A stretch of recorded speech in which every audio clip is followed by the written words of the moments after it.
Hello, NACL fans. This is Gabe Castro. I am joined here. We are here for the Shockey Summer Slam NBA 2K. I'm joined by the man, Shockey himself, as well as Jeff Garcia from the Spurs Zone. Jeff, Shockey, thank you guys for being here. How's it going? Thank you. Thanks for having me. Excited. Yes, thank you for having us. Definitely excited to have you guys here. Excited to watch some intense competitive 2K. We've got this first matchup here. We've got Leaf versus Pick 6. You can follow both of their streams at twitch.tv Leafy24 as well as twitch.tv 62raw. And not to mention the NA Collegiate League Twitch TV channel. But what do you guys think of this matchup? Do you have any thoughts going one way or the other? I think this is a good matchup. Pick 6 and Leaf, very known in the 2K community, competitive scene. Leafy, I believe, he plays my team, so he's very good on the 1v1 side. And Pick 6, I believe he's more of the prime type player. But they're both good players in all game modes, so it should be a good game. Definitely. I see them making their adjustments now. Can you give us some insight into that a little bit, Shockey? How important is this, making your defensive and offensive adjustments and play calling and stuff like that? Is this something that's very, very critical? Or? Oh, yeah, for sure. Because, you don't want to leave it to the computer and just have them do bogus stuff. So you want to make sure that your computers are doing the right things. You're setting up your matchups. You want to put your best defender on their best players, setting up your plays, not being stagnant. So it's very, very important to do your settings. Can I chime in here and ask Shockey a question? Absolutely, Jeff. Go ahead. Yeah, thank you. Shockey, you've been on that big stage before, whether it be in the NBA 2K and now here on PlayNACL. How important is it to get that first few minutes going in the right direction? We know all eyes are watching right now online here on Discord. How does this work? What is the mindset of these players going into tonight's matchup? You definitely have to have a good start. Momentum is so huge in 2K that it can really make or break the game. So it's very important to get off to a fast start. And once you have that comfortable lead, just maintaining it and try to limit your mistakes. And how key is it that the players have that right build mode going into this thing? I mean, I know they all have, their own likes and dislikes, but is there any gamesmanship going on right now leading up to the matchup? Just looking forward to these players just competing. I'm sure they're going to do their best out there. It's going to be a tough matchup with the Lakers versus the Kings. So Leaf has his work cut out. But it should be a good one. And Leaf aggressive right off the bat, taking the King James right inside just for looks like he's trying to convert the M1 but didn't get it. So let's see what these guys come back with. Right away coming back inside, very, very strong with LeBron, just can't get it to fall. It's so frustrating for me, Shockey, that you get inside with a player in 2K that's as good as LeBron's caliber, obviously arguably the best player in the league. And he just misses those layups. I don't get that, man. You got to explain that to me. It's good defense, too, on his part. He jumps straight up. LeBron, he's one of the best finishers in the game. But, if you try not to foul and put your hand straight up, you might just get that miss. And Leaf was fortunate right there. I'm sorry. I got those two mixed up. It's Pick 6 is the Lakers, and Leaf is the Kings. My bad. So you see here, Pick 6 looking like he's running a 5-out type offense. Lakers have a ton of shooters, and you have LeBron as a slasher. So it would be tough for Leaf. Yeah, it's a tough matchup. In 2K, I know I've come across, playing the Lakers, and if it's not, it's kind of pick your poison. If it's not LeBron, it's, AD inside. It's really tough to handle. So, but again, we see more and more adjustments here by both of these players. So these obviously are veteran 2K players. So I think this is something that we'll see throughout this tournament. So, hey, Shockey, when you're behind those sticks and playing on a big stage like we're seeing right now, what type of quick in-game adjustments are you looking for? First, you just kind of want to look for tendencies. And then once you kind of see what the players are trying to do on offense or defensive end, and you just have to make those quick adjustments early. Because if you don't make those adjustments, once I've learned, you can fall down behind pretty early in the game, and that's just something you don't want to let happen in 2K. Pick six can't convert on the big time three there. Both of these teams being very aggressive. It looks like all 10 points combined have all been scored in the paint. So is that something that you see very often, trying to be really aggressive? Maybe they're trying to get into, that bonus a lot. I'm not sure. That's something that I try to do because I know I can shoot free throws better than I can jump shots in this game. So. And wow, you see right there, this good defense by Leaf. But fortunately, he just turned the ball. Absolutely. And we're going to see a little bit of that. Oh, nice. Yeah, that's what I'm talking about. AD in this game is really, really hard to stop. So let's see what Leaf comes back with. Oh, just can't get it to fall inside. Here comes the Lakers right back. They've got a 2-on-1. Let's see if Braun takes it all the way, and he does. Yeah, I thought he was going to give the alley-oop there. I like to always try that anyway. Yeah. But, just take it to the rim. Don't force anything. No. Yeah, I guess early on, like you said, it's important to just make sure you're actually getting the ball into the bucket, and maybe if you do have a lead, you can start getting a little bit stylish. But that's probably why I'm an amateur and you're a pro. There's a quick timeout here, so let's see. We've got it all knotted up. 3 minutes left to go in the second quarter, and we've got it at 8 apiece. So, Leaf. Oh, where's the defense there? That looked like some kind of zone defense from pick six there, and he just kind of got gutted.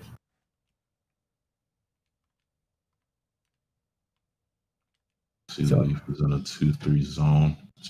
He's probably just going to try to force the players to beat him from the outside. Yep. Oh, good shot. When you hit that shot, yeah, it definitely helps. So let's take a look here. Leaf coming back. Oh, tries a three of his own, won't go.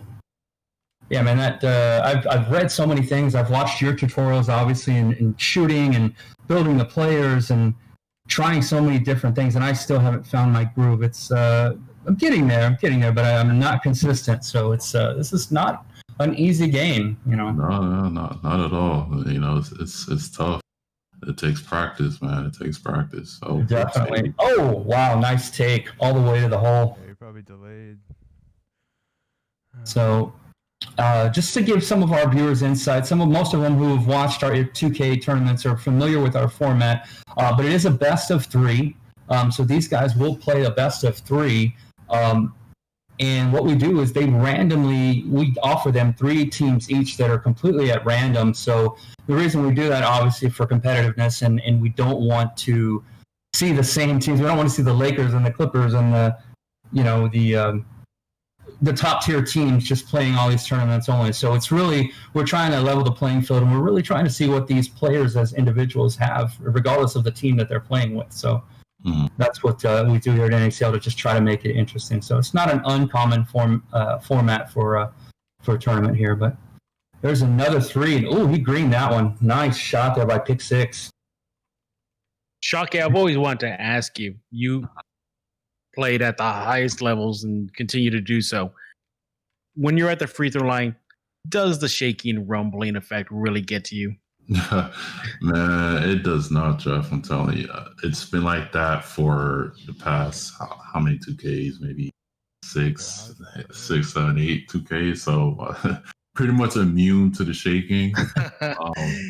And these players probably by now are already immune to it as well. Yeah. But, if you do have a lower overall free throw shooter, it does have a little tiny effect on it. LeBron all the way to the hole. Nice handles there. So strong in this game.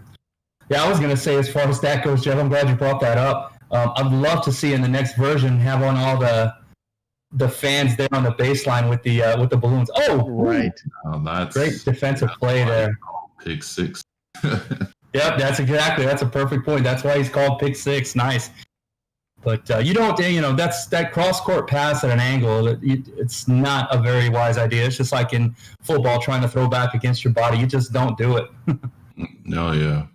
But he did have the open shot, but he just he passed it up. Absolutely. It was definitely good defense there by pick six. Good take. Definitely good take. Both teams staying very, very aggressive. I like this. Really, really tight matchup. Just like you said, we've got about 35 seconds left to go in this first half, and it's 18-17 with pick six with a slight advantage. But like I said, this definitely could go either way. Looks like both teams are still kind of feeling each other out, like just like a first few rounds of a boxing match, right? Yeah. It's going to take this all the way. Nice hop step.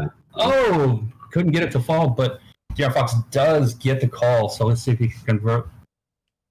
Yep, one of the fastest players in the league. Take it straight to the rim. Absolutely.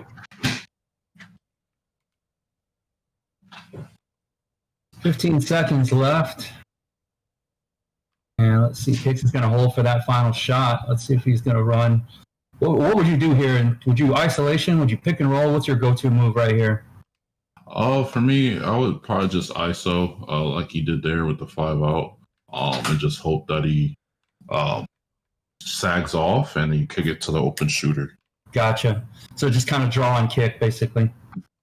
And Shockey, after first half of action, what do you see out of the two teams? I see a lot of good defense between the two. Patient offense, and these guys are really being particular about where they're throwing the ball to. They're obviously very good players, so I expect it to be very close throughout the entire game. And what would you advise these teams, if you could, to really focus on in this second half stretch? I would say for pick six, I say kind of use LeBron a little bit more. I know he's forcing you to take the jump shot, but I would try to get to the paint. We know 2K, you can kind of, what they call is mash. You can kind of mash your way into the paint. So I'll try to eat that paint. And for Leafy, I think he's doing perfect. Just continue to do what you do, space the floor, get your open looks, and just hopefully that it falls.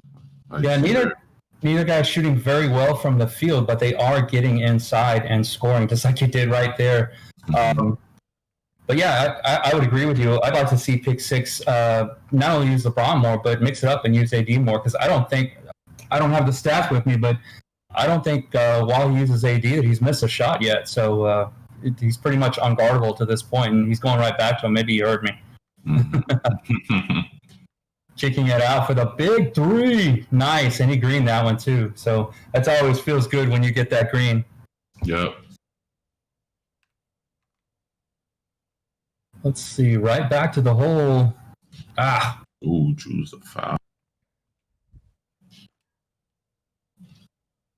Yeah, there's definitely different schools of thought. Staying aggressive and staying in that bonus and living off the line. But you obviously you have to convert. Big man. Or like you said, man, can't afford to miss both of them. Yeah, because that would have tied the game up right there. Yep.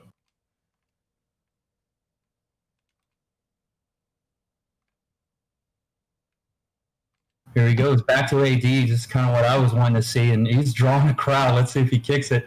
Yeah, he got to convert. Oh, nice. Tough. A little Danny Green sighting there, Joe. Right, yeah. By the way, congratulations to Danny Green. He recently proposed to his longtime girlfriend. Nice. I don't know if a congratulations is necessary in order. I'm kidding, of course, Danny. Absolutely kidding, of course. Still love Danny Green, especially 2014 Danny Green. Never forget that kid. So let's see. You got it all the way, dude. Let's see what he does. Oh, good defense there by Leafy. Wow. Great job. Yeah, this is what he has to do. I mean, the deficit is only 5, but as you know, 5 is hard to come by when the caliber of play is this good. Nice. I like that little step. Could not get it to fall, though. But nice move. I like the separation there. Let's see. Yeah, definitely want to get the ball out of Danny Green's hands. And right now, like I said, we're just seeing this kind of offense for pick six is all running through AD right now. So let's see if he gets back to LeBron in the middle. Point blank. Leaf has to score right here. Yeah, he does. He definitely needs this one. Seemed a bit rushed to me right there. Yeah. Down 5, heading into the 4th. It's tight. It's tight. He definitely needs to either get back to doing what he was doing early on with Fox and get inside and maybe live off the line. But obviously, we've seen him miss a few free throws here, so he's got to convert those if he wants to get back into it. Not a huge deficit, like you said, but in this tight and tough of a matchup, 5 points could be enough to hold on to. Shockey, in your experience, when you're in a very close game like we're seeing right now, what are you telling your teammates right now to do, whether it be on the offensive end or the defensive end? Just tell them to pick up the intensity. Our backs is against the wall, and if you want it now, you got to play hard, and try to create turnovers, and be efficient on offense. Take our time on offense, and let the game come to us.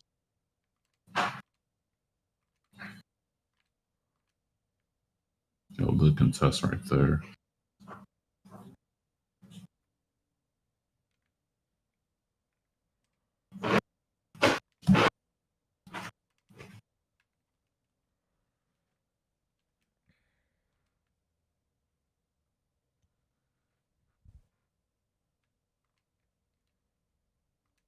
Hey guys, this is Nate, the producer here. This just in, we just had a couple games just finish. We had Control and Rai finish their games. Control won 46-33 using the Lakers against Rai with the Trailblazers. So they're about to start game 2.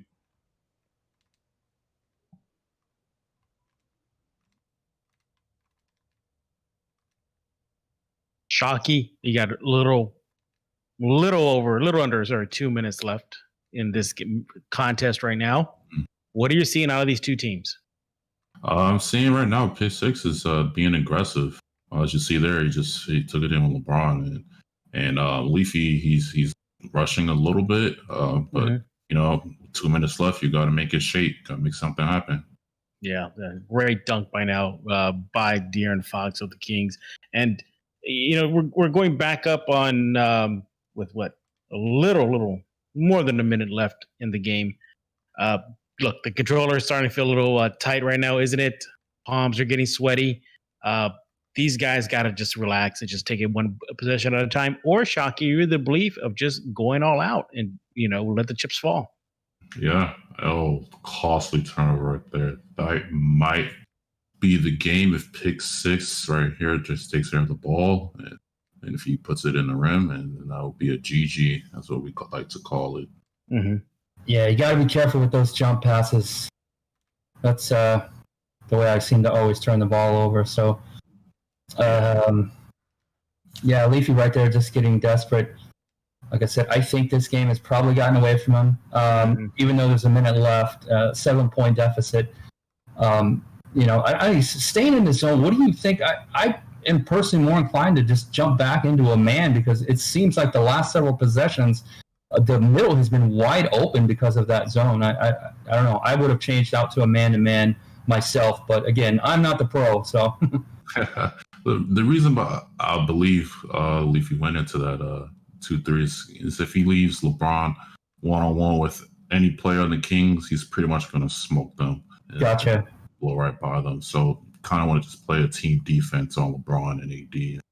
And I guess his game plan was to let him beat him by the 3. And 6, as you saw there, he made a couple of his threes. Yeah, he did. Just made another one too.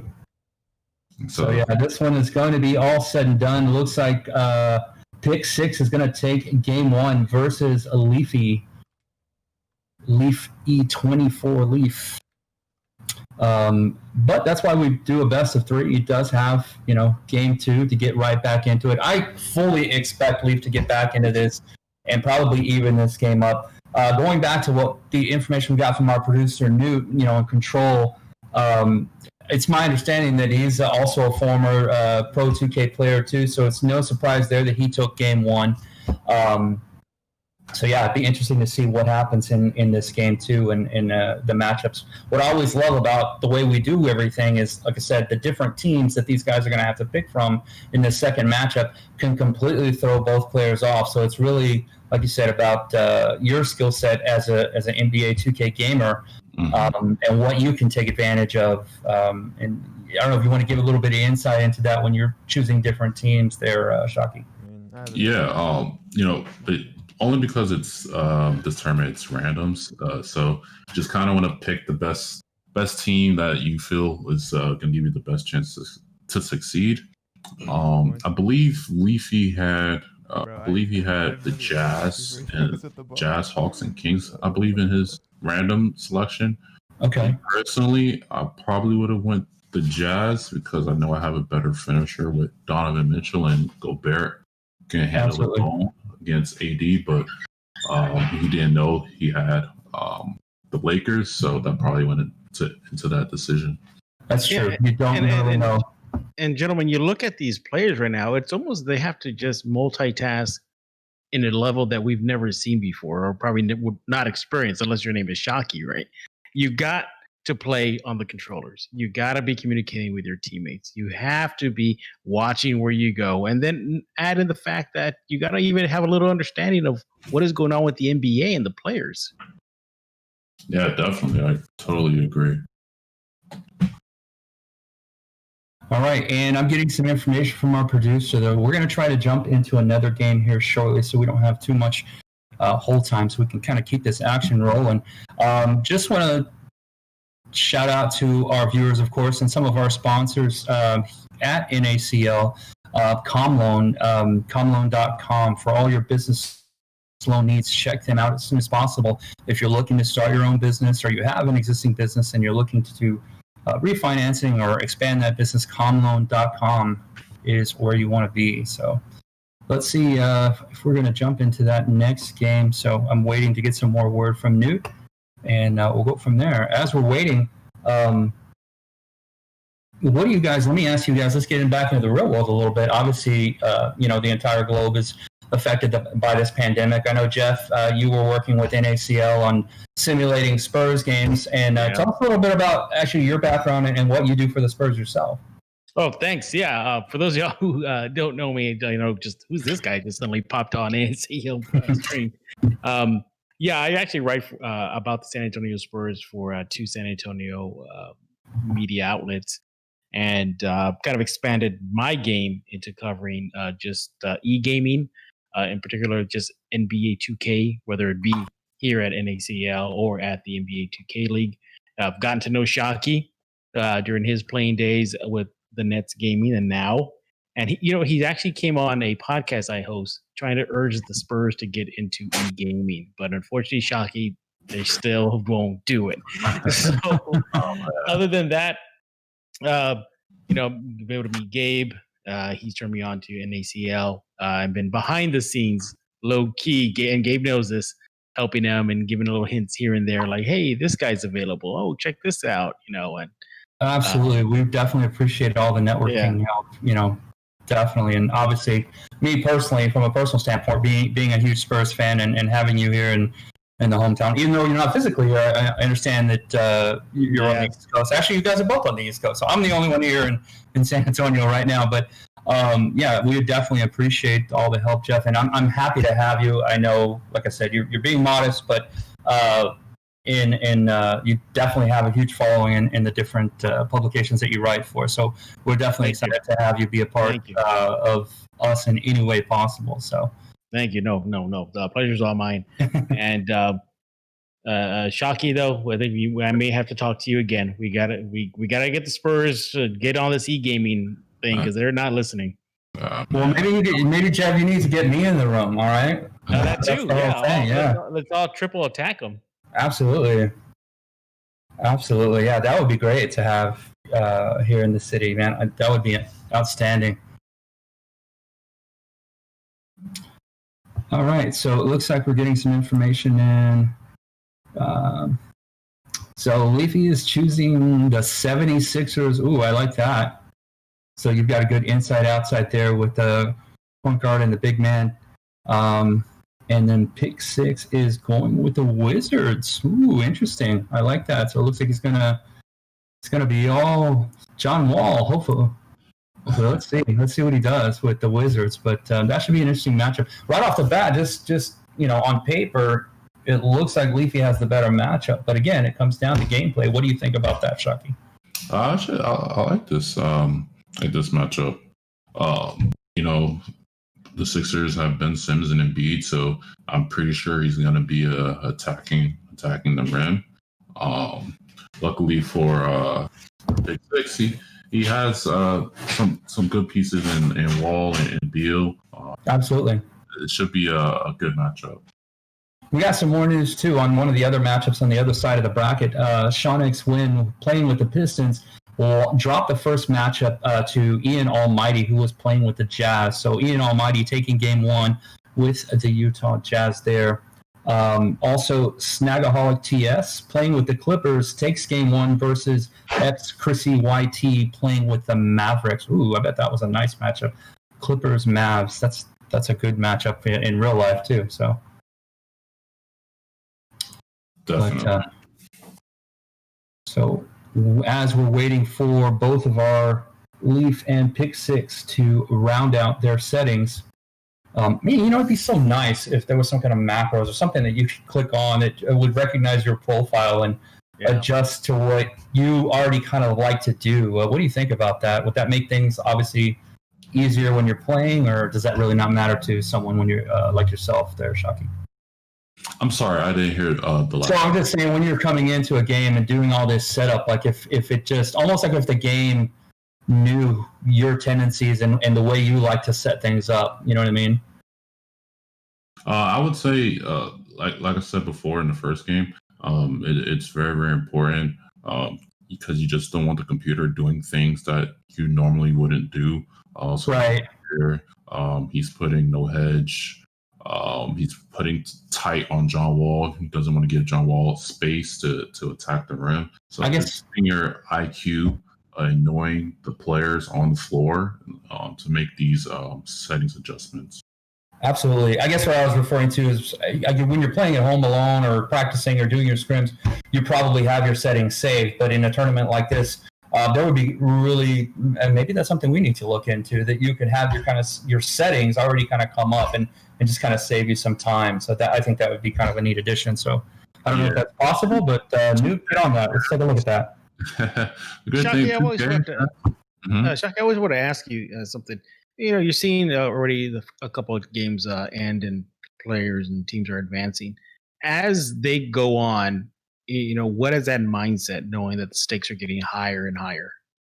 It comes down to if you want it or not. You're one step closer to advancing. This is the knockout punch. You don't want to give your opponent any room to have any signs of life. So this is the game right here where your opponent is down 0-1 and he's going to be desperate. So he's going to come out hard, but at the same time, you got to be patient and play your best. Absolutely. Just some more news real quick to share with our viewers. So Shonix is first to use his wildcard token. We introduced the wildcard token in this tournament here. So he's selecting the Bucks, and he's going to play game 2 against Ian Almighty, who is going with the Lakers. So let's take a look. We'll find out that matchup here shortly. But let's get back to our current matchup right away. It looked like Ben Simmons right to the going right to work. Phase up there, Ben Simmons. Big FaZe Clan guy as I am as well. So nice to see him score that first bucket. Nice job there by Leafy to kind of get on the board first. Hopefully that's a good sign for him. And we're seeing some adjustments here by Pick 6 right away. So something he didn't like there. What do you think that was? Right away, he just saw that Ben Simmons went straight to the paint. We know how good of a finisher he is. So he's just going to make sure that he's going to have the right matchups and the right settings on him so he doesn't get bullied in the paint. Absolutely. It looks like we're seeing some actual man defense here by Leafy. Again, maybe these guys are listening to me. I doubt it, but I'd like to think I'm right. So, but again. Yeah, the Sixers have great individual players. So 2-3 isn't necessarily needed. And but if I were him, maybe I would play a little 2-3. The Wizards, I don't think they're a great shooting team. Right. But that's it's up to him to decide. Absolutely. Pick six, making some more changes here. Go ahead, Jeff. I'm sorry. No, you were actually on the same wavelength here again. Pick six is making changes again, Shockey. If you're on the other side of the court, does that bother you? Is that affecting you? Are you there thinking, okay, guys, let's just get this going? You know what? It does, because you're like, man, you're slowing the game down. Yeah. Probably getting a little momentum. But to his credit, I understand, like, if he doesn't make these changes now, things can get ugly. Mm-hmm.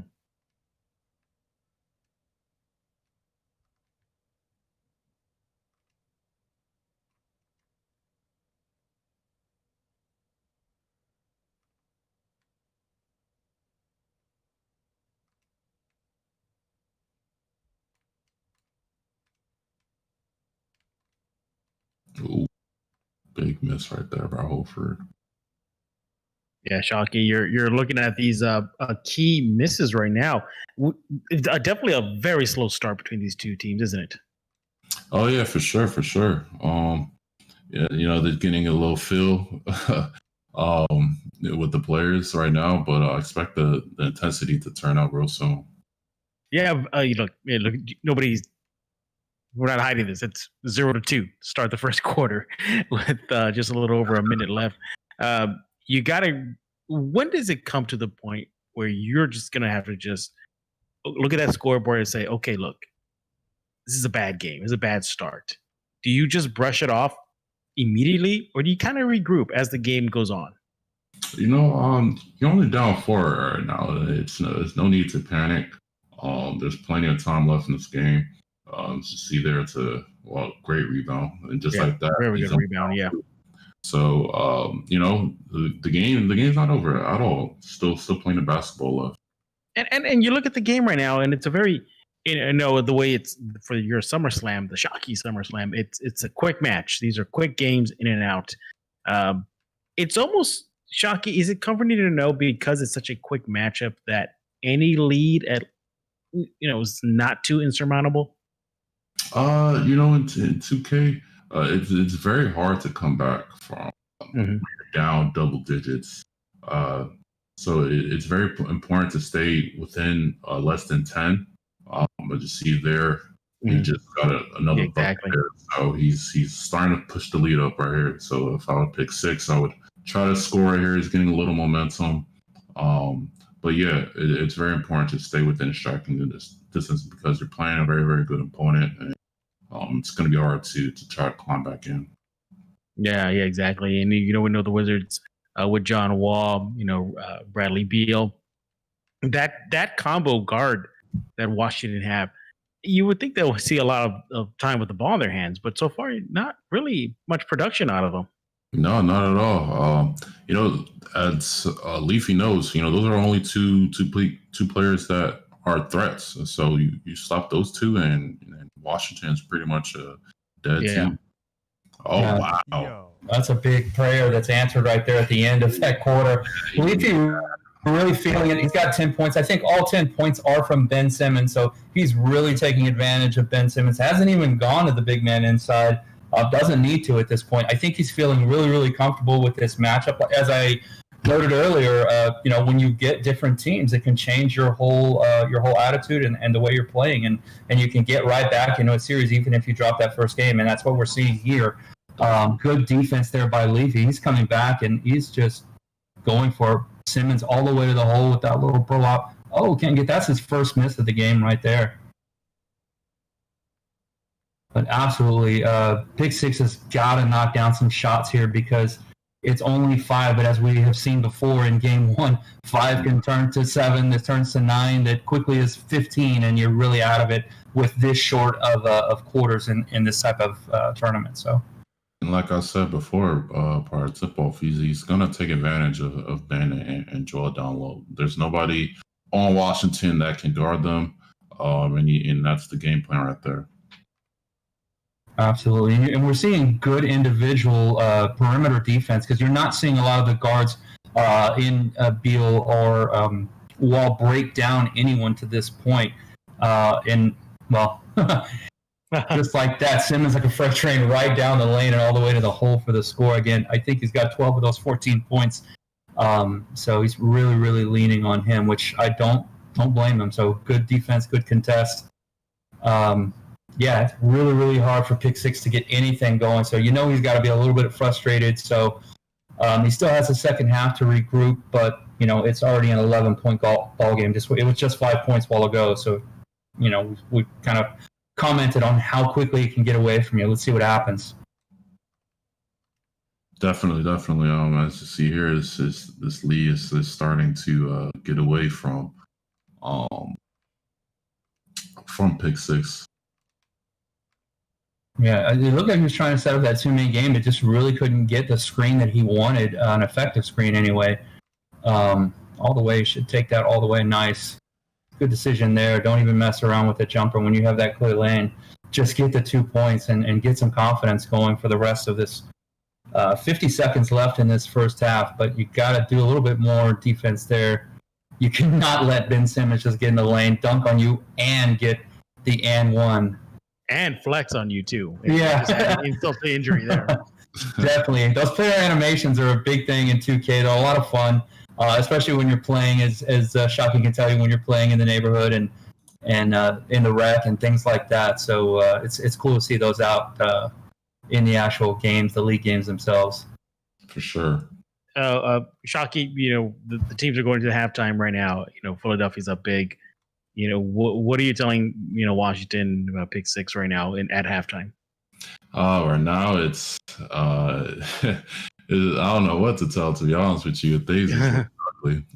But he just has to take his time, try to attack Embiid in a pick and roll with John Wall.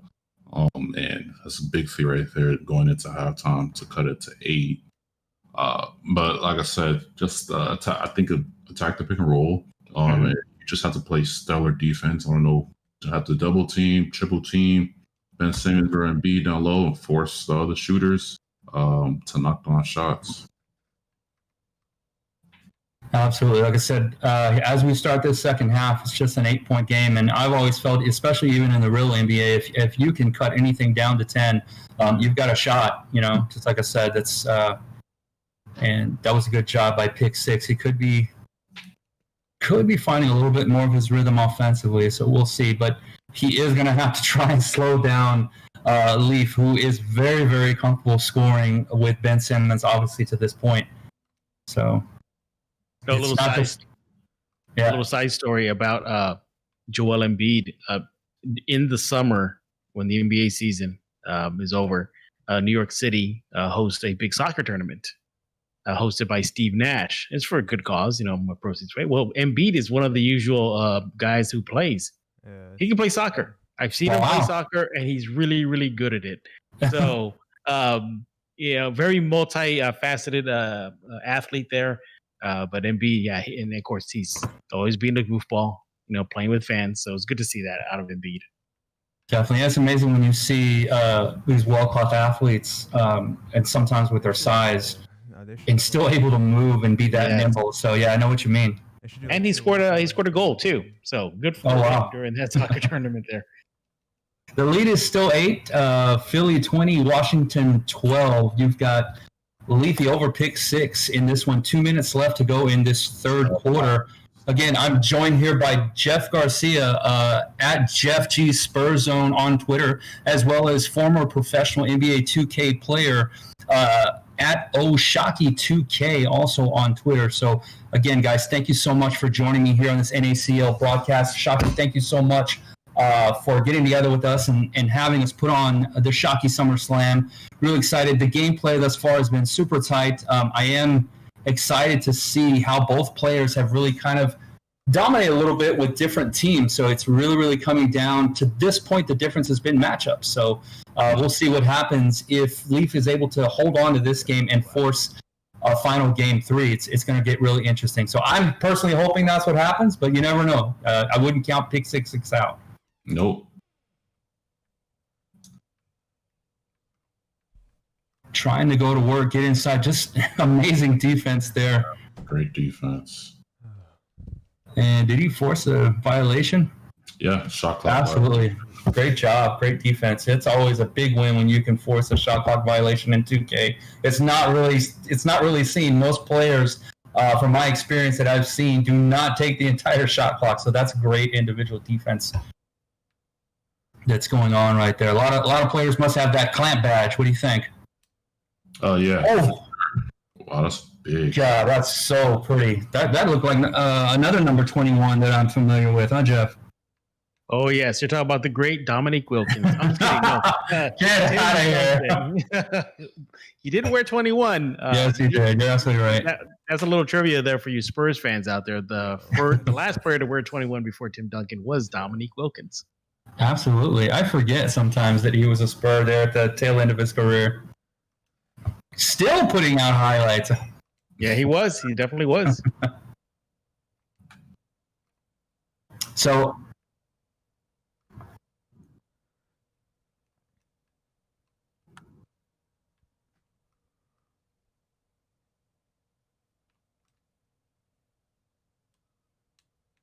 all right, you heard it there first. Control, again, former NBA 2K player himself, swept his first round matchup against Rai. So he is eagerly awaiting his opponent here. I'm not sure who will play here. Let me take a look at the bracket. So it looks like he's waiting for the winner of Chrissy YT and Snagaholic. So, and I think we knew Snagaholic took game 1. So let's see what happens.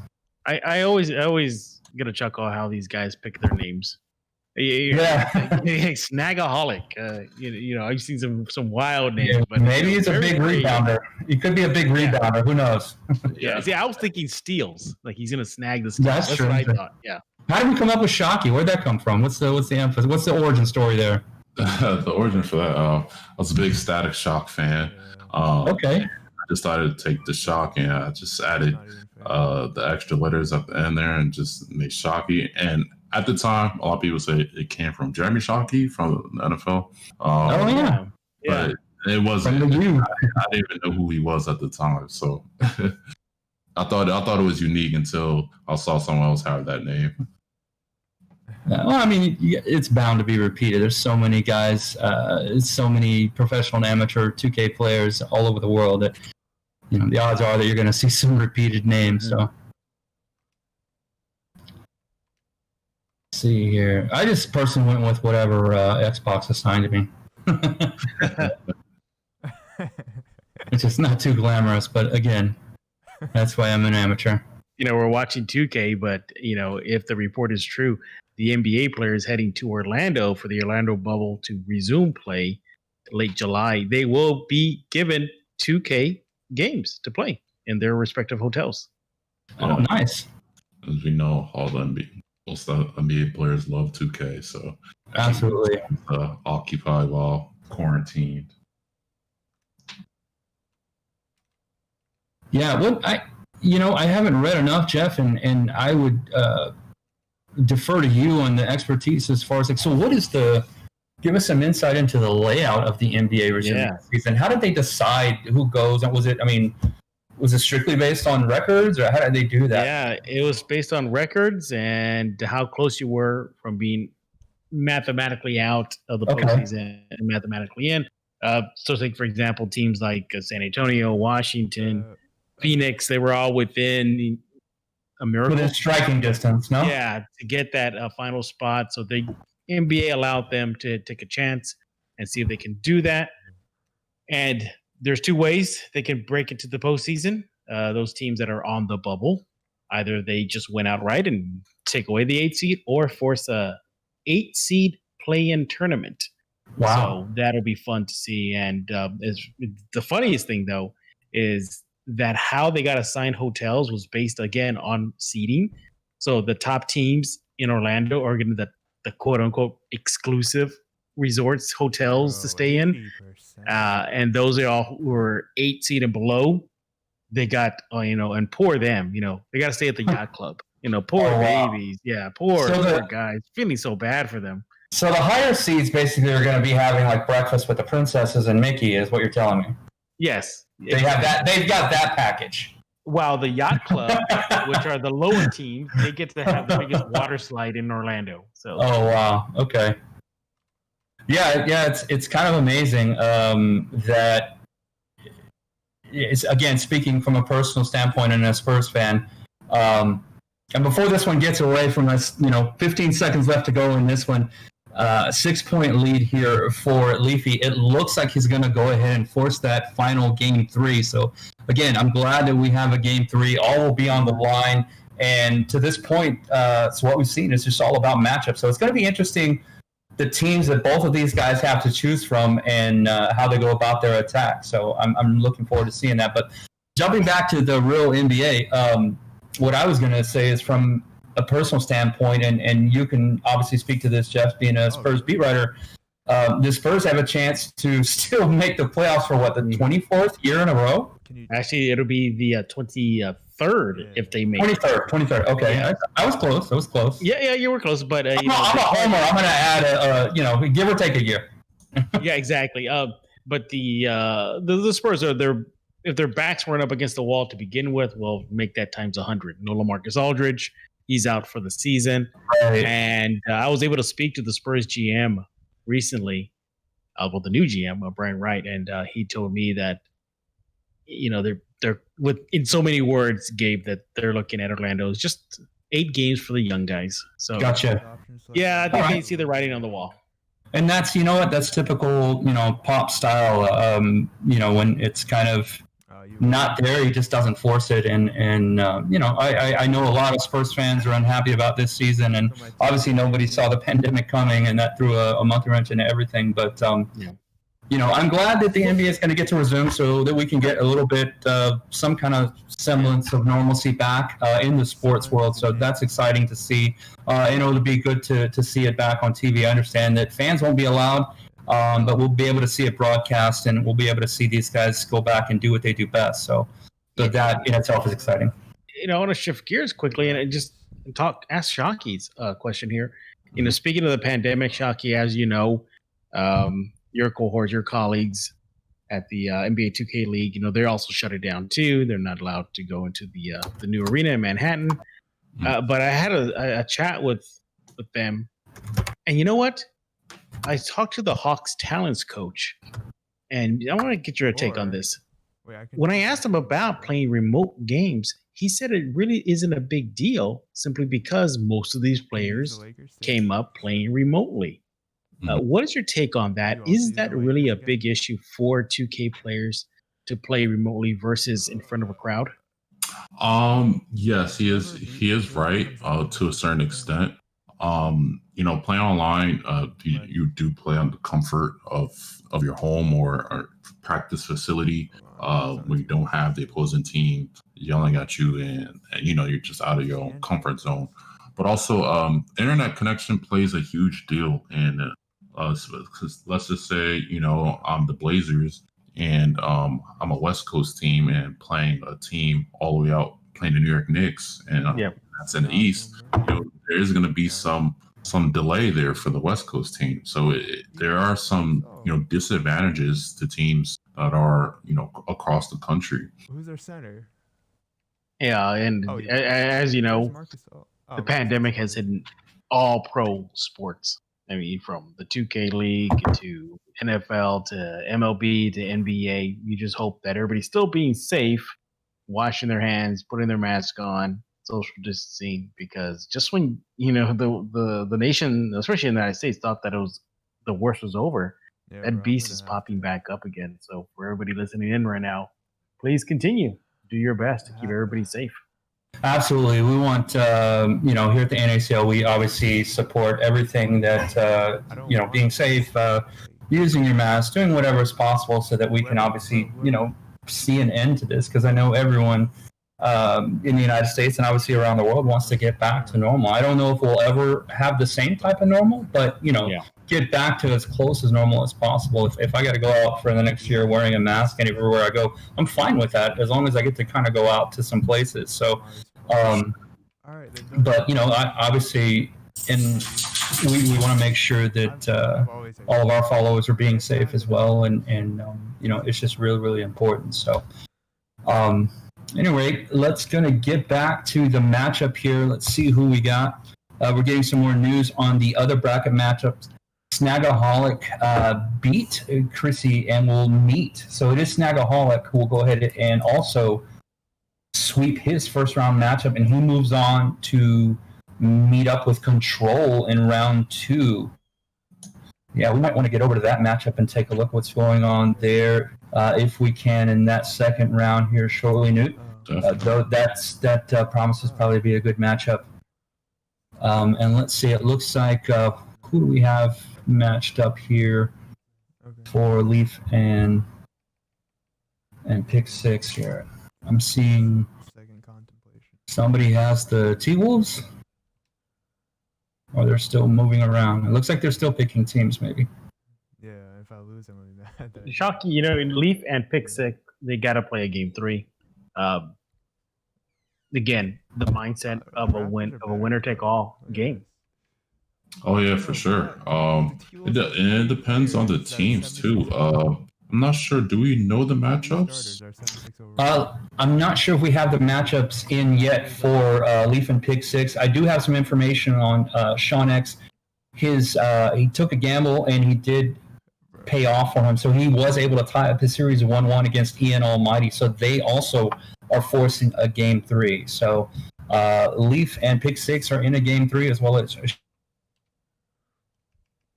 Ian Almighty. So we're just waiting to get the Leaf and Pick 6 matchup here. So let me get if we can get that information, Newt. Obviously, we're waiting on the players too. So that's one of the things when we're running one of these tournaments. So we've got that human element that we're waiting on. So you guys have anything else in the works that you're working on? Jeff, what are you working on right now? Obviously, you're getting ready for the limited NBA season to come back. That's a silly question on my part. No. That's actually not a silly question, because I get asked that a lot. Like, now what? Basically, now what are you going to do? Well, I think at this point, you just hope for the best. Nobody gets hurt. San Antonio, you hope that the NBA itself stays healthy, that nothing happens bad, with the virus, and you just get ready. Look, the schedule has not been released, so they're waiting for that. I'm also still keeping the pulse on e-gaming, especially in the NBA2K e-gaming world. So many new leagues are popping up. You're trying to keep pace with everybody. You guys here at NACL constantly churning out great tournaments. So, Gabe, I'm gonna need you to slow down a little bit, because I can't keep up with everybody. It's no problem. We have so much going on here at NACL behind the scenes. Not only are we trying to work with, the Cosmo professionals like yourself and Shockey here, but we're trying to do things across the board with a lot of the different titles, a lot of the different game makers, like Riot and EA and Blizzard. To name a few, we've got things going on basically all over the world. As you know, we are a global league. We do broadcast. This is being broadcast in 7 different countries in Asia right now. So when we say you guys are big in Asia, that's not a lie. So that's one of the things that we bring to the table that no other collegiate league can do. And I want to touch on something that you mentioned earlier, Shockey, in regards to internet speeds. That's something that we pay attention to a lot. And the reason why is because we're working primarily with collegiate players. And if you think about it, when you're in college, you're not going to have that business, 1,000 up and 1,000 down type of connection. So, there is, like you said, a lot. Though that is something that factors into gameplay and into the tournaments, and it's something that we have to deal with from a technical aspect as well. So it does always kind of create some interesting things to happen sometimes, and we do a good job here. Our guys behind the scenes, like Newton, who's our production lead, he does a great job of keeping up with that and really kind of adjusting on the fly when he needs to. So, but that was in my head, and I was like, I want to make sure I say that before I forget. I'm glad you brought that. For sure. All right, so I'm getting news about the current matchup for Leaf and Pick 6. They will both go ahead and use their wild token. So Pick 6 is going to go with the Bucks. So it looks like we're going to see a whole lot of Giannis. And Leaf is going to go with the Lakers. So we'll see what happens there. We're going to give these guys a few minutes to kind of get set up there. We're waiting for them to finalize that. So as we're doing that, I just wanted to kind of point out that, again, PlayNACL.com is our website. You can check out all of our current information on any upcoming tournaments. We do have over 20 titles that we run collegiate tournaments with, as well as invitational tournaments like this one with our brand ambassadors. And again, I want to congratulate you, Shockey, as our newest brand ambassador. We're super happy and super excited to have you to bring in your experience. You're the first pro e-gamer that we've brought into the fold. So that's really, really exciting for us at NACL. We were all really super excited. And at the same time, I want to thank you, Jeff, so much for making that handshake introduction between us. So again, I'm glad I got both of you on the air right now so that I can basically thank you both in person. Gabe, the reporter hat that I'm wearing right now is kicking in right now, and I gotta ask Shockey some questions about his new role with NACL as brand ambassador. So Shockey is going to be just like old times in New York City right now. When you got the word that you were offered this position and this brand ambassador for NACL, I mean, how was it received? What were your first thoughts? I thought it was very, very cool. And something different.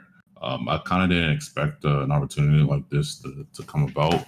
And then when you reached out and told me about them, I did some homework on them, and I like what they're about. It's a nonprofit organization that's just basically with a community of players, and they want to throw out tournaments and help other people get to the next level. So it kind of stemmed along with my values, and just for the love of gaming, and just helping people. So it was kind of like a no-brainer to join board. And as a brand ambassador for NACL, what is your goal? What is your mission? What are you looking to do for NACL? At least for my part, help them grow on the 2K scene.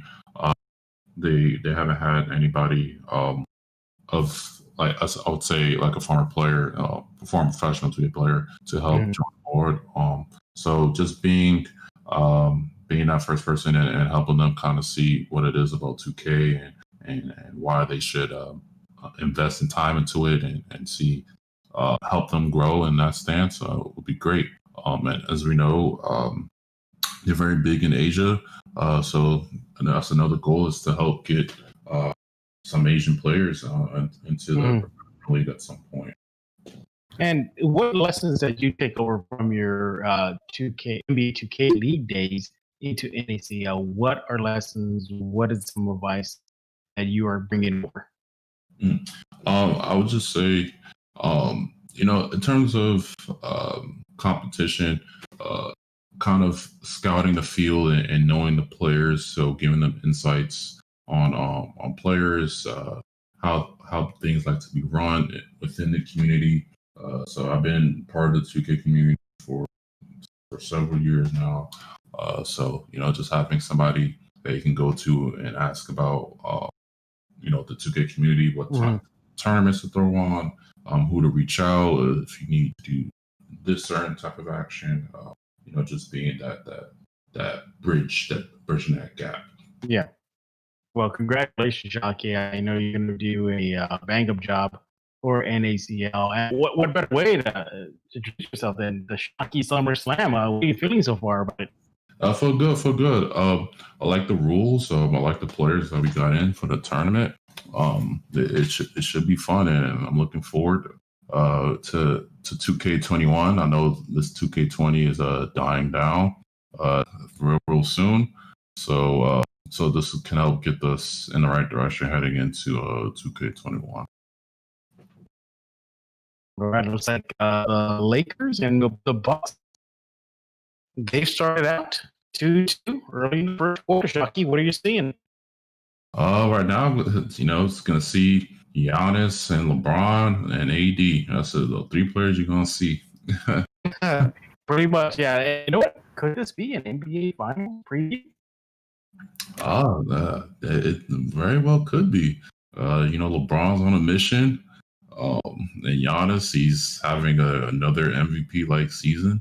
So I'm very interested to see these two hopefully meet in the finals. I wonder if these teams were their wild card teams. They were. We got word from while we were in the break that both used their wild card, and so these were the selections. So again, both guys kind of pulling out the stops, trying to get this best out of 3 win here. So like you said, we're going to see a lot of LeBron, a lot of AD, and a lot of Giannis, and I don't think anyone else will touch the ball too often in this game. Giannis, as you know, Shockey, is just unstoppable in 2K20. If you've played with him, if you've played against him, very, very tough matchup. So, but you run the risk of running him ragged for the entire game. So how do you deal with that when you get a matchup like this where you really only have that one superstar player? Like Leaf did. That's the best way to guard Giannis right there. You put AD on. AD is just as tall. He has the defensive badges to hang with Giannis, so it's going to be very, very tough for Pick Six to go against AD 1-on-1 because that play it's not going to win. I'm telling you that now. Pick Six just going to have to get a little creative and try to. Like you see there, all you have to do is sag and play Giannis in the paint. Oh, wow. I don't know if he got blocked by Leaf or if that was the rim that did that for him, but either way, big defensive stop there for Leaf, and he's got the early lead, 10-2. Again, early on, we've got 21 seconds left to go in this first quarter, but he's got to get something going here. You think he's regretting this choice to go with Milwaukee, knowing that it was kind of a one-trick pony? I mean, it's probably the best pony in the league, but I don't know. Seemed a bit risky, especially when everything's on the line here to advance. Yeah, definitely. And I would say Lakers, to me, I feel like they're the best team on the game. So it was a good choice. Yeah, I'm surprised that we haven't seen. I guess they haven't come up in the random matchups, but I would have thought that we would have. I think we saw it in the other bracket, but I'd have thought we'd seen more Clipper teams choosing the Clippers. Obviously, they have one of the more dominating teams in the West as well. So, yeah, for sure, and got 2 great lockdown defenders over there. Absolutely. We know all too well about Kawhi's abilities. Arguably the best. I hate the term two-way player. I really, really do. I just want to say the best player. But they just. I guess they don't really want to give him that credit. So, but. Us fans in San Antonio really saw him actually grow and turn into the player he is. And the scary thing is he's still going. He's still getting better. And, that's a tribute to that Spurs coaching staff and shooting coach and all those kind of things. And again, I'm really proud to, as a Spurs fan, to say and to look around the league right now and see that Popovich and Spurs coaching tree almost everywhere. And there's news out of San Antonio that Becky Hammon is being considered for the New York Knicks head coaching job. So that's exciting. The first female potentially head coach in the NBA. And again, coming out of the system here. So that would be awesome if she gets that job. Yeah, absolutely. I'm glad you brought her up. It's not the first time that she's been courted. The team that's playing right now, Milwaukee, actually did court her about 2 years ago. For the vacant head coaching spot, but that would go to former Spurs coach Mike Budenholzer. That's true. So, yeah, pretty exciting stuff. Again, it's really neat to see. All those years we were labeled as boring in a system, but yet everyone's kind of trying to copy that system. So, pretty neat. Here we go here, 17-8. Again, Pick six, trying to get back in this one, but Leaf is just unrelenting. He's got a lot of firepower, and he knows how to use it. Again, he feels very, very comfortable, as you see there. LeBron going right to the rim, basically uncontested for the easy lay-in. 19-8 here, 11-point ball game, 1:17 left to go in this first half. Pick six is going to have to get it going in this second half, guys. What do you think? Yeah, for sure. The lead is slowly chipping away. Especially on 3-minute quarters, you do not want to be down by double digits. Trust me. Shockey, when you're on those sticks and you got a guy like Giannis on your team and you're running up and down that court, do players tend to just want to just dump the ball into a guy like that and let him do his thing, or is it a situation where they just have to spread it out, especially against a team like the Lakers? Yeah, with the Bucks, spacing, that's their bread and butter. So, you try to talk around with Giannis, and hopefully the defense collapses and you find open shooters. But to Leafs credit, he's just going to leave AD on him and not leave the shooters. So he's pretty much going to force him to beat AD, and we all know how great AD is, and it's not an easy task. Yeah, I know, and talk about the peripheral players for the Bucks outside of Giannis. You got to see a lot of green, don't you? You want to see that meter hit green a lot to open up some space for Giannis. Oh yeah, for sure. And right now it's like it's tough. Giannis has all 11 points, so he's not getting any help from his shooters. Exactly. Credit to Leaf there. Just it looks like he's just going to force Giannis to beat him. Yeah, to his credit, I haven't really seen him really get the ball out of Giannis's hands too. So it feels like maybe Pick Six doesn't have a lot of confidence in the rest of that squad either. So big miss there for the three by AD. He can hit that shot. That's a scary thing about a man his size in the league in real life. I'm of the opinion that Anthony Davis could be the most dominating big man in the game today if he could stay healthy 100% of the time. It really has been his only chink in his armor is his health, but he's got this incredible all-around game, and just his size alone just lends him to be able to play some better defense. A great pick there by Pick Six, again, just kind of living up to his name, but gets fouled, so he's going to have to see if he can work this half-court game with Giannis and the rest of the Bucks here. 21-12, 2:49 left to go in the third. Leafy in control of this one. Let's see what happens. He's gonna, run a little pick and roll. Giannis taking the big three. Oh, when he hits it, that's a big shot. He needed that one. Confidence booster right there. Now he needs to stop. Absolutely. No, yeah. I'm still waiting for a Shockey Summer Slam, literally, in one of these games. We're actually seeing one major poster on somebody. Shockey, please tell me it's coming in one of these games. There it is. I thought we had one. There it is right there. There it is. And it was over Giannis. Right on cue. Good call, Jeff. Yeah, Shockey, what does the Shockey Summer Slam meter give that dunk? I give that a 9. Ooh. Okay. Oh, 9. All right. It was a poster right there. I was going to say it wasn't fancy, but it was right over Giannis, so that's got to be up there as far as the meter goes. If it's over Giannis, yes, you got to give some points there. That guy, I mean, he lives up to his name. Dave, you think maybe NACL could have virtual fans hold up the Gatorade numbers, like for the dunk contest, like 9, 8, somewhere on the sideline?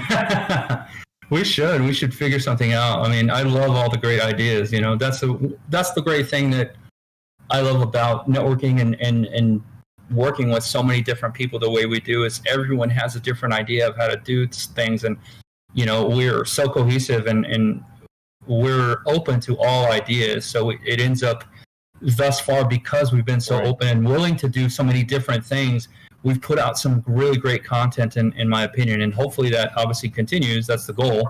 But absolutely, that's a great idea. So we'll definitely look into that. I'm making a note right now. I'm putting Newt to work as soon as we're done here. He's back on the clock. And Shockey, maybe you can give out your Shockey SummerSlam award after this event is over. And that's that $500 prize. Absolutely, $500 on the line here. Along with, like I said, the prestigiousness, I guess you'd say, of winning the first ever Shockey SummerSlam. So that's cool in itself. And obviously, Shockey with the contacts and everything that he has in the league. So, and we've had some in our other 2K tournaments. I want to just shout out to some of the other past winners. Fat John Wick from the University of Houston in some of our collegiate tournaments. I think he's a 2-time winner. Obviously, Shockey himself won the first tournament that he entered with us. And then we had another tournament where former NBA All-Pro and 3-time Slam Dunk champion Nate Robinson played in the tournament. So he actually won that tournament. So that was really cool to see an actual NBA player, as you alluded to earlier, Shockey, how they're such big fans of the game itself, come in and play and actually win. So they spend a lot of time behind the sticks as well. So. Yeah, I was waiting to hear your name, Gabe. Oh God, no. Okay. No, I don't come. I pale in comparison. I like to have fun, but that's it. I'm strictly an amateur. So in this one, it looks like I said, Leaf is running away with this one, 31-19.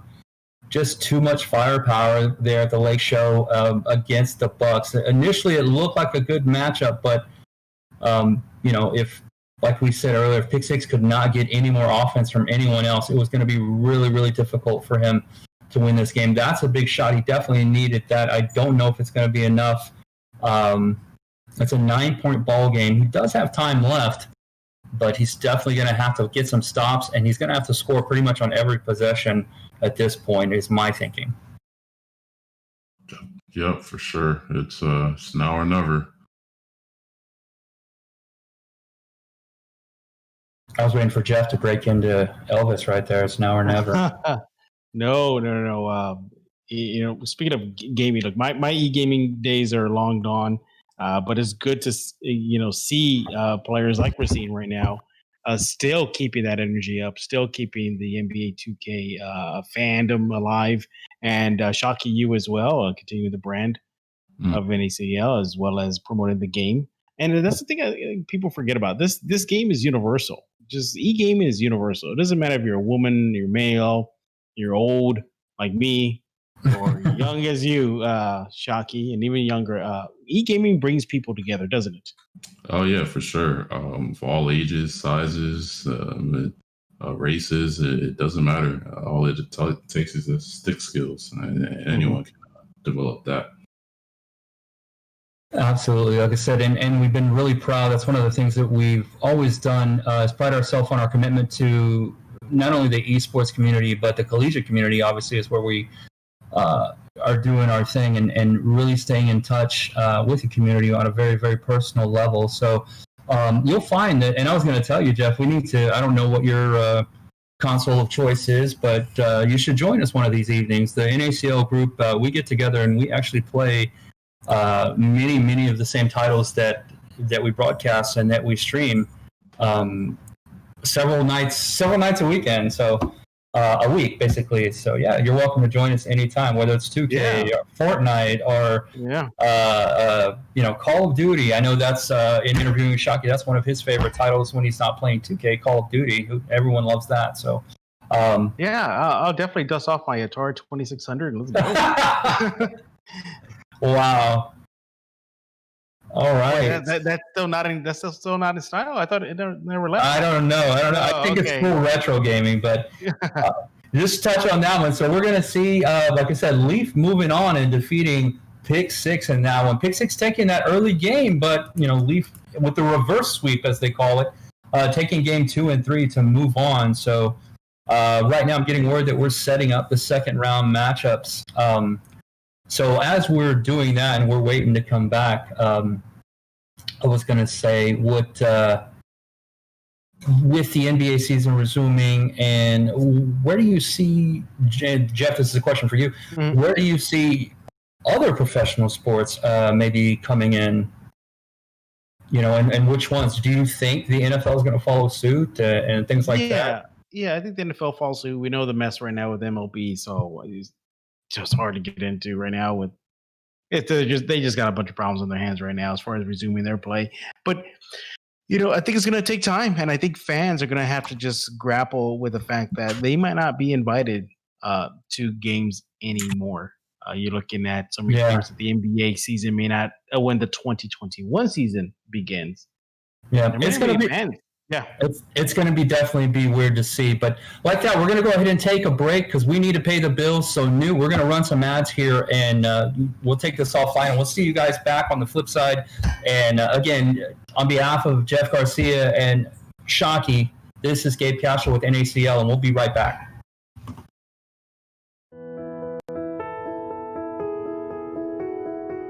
What I've loved about CommLoan has been their responsiveness and professionalism. Time is everything, timing is everything, and getting rapid responses to your clients is the most important thing. You're getting into something that's much more in line with where the world kind of is today, with your iPhone, with millennials, with what they're expecting as far as interest rates go, what they're expecting as far as service communication, all that kind of stuff. I just feel like it's much more new world as opposed to old world. CommLoan's access to hundreds of lenders and their ability to push the loan, the borrower, and the property. The things about the CommLoan platform. It's customer service from the get-go.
Getting to pose with the winning driver was just a great experience.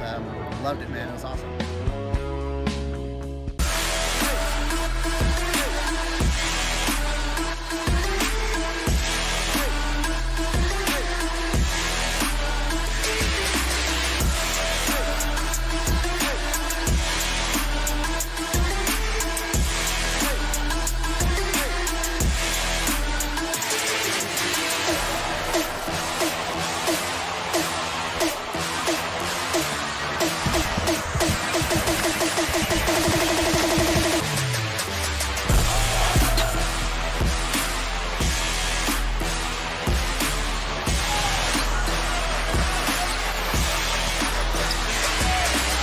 James with a three.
What I've loved about CommLoan has been their responsiveness and professionalism. Time is everything, timing is everything, and getting rapid responses to your clients is the most important thing. You're getting into something that's much more in line with where the world kind of is today, with your iPhone, with millennials, with what they're expecting as far as interest rates go, what they're expecting as far as service communication, all that kind of stuff. I just feel like it's much more new world as opposed to old world. CommLoan's access to hundreds of lenders and their ability to push the loan, the borrower, and the property. The things about the CommLoan platform. It's customer service from the get-go.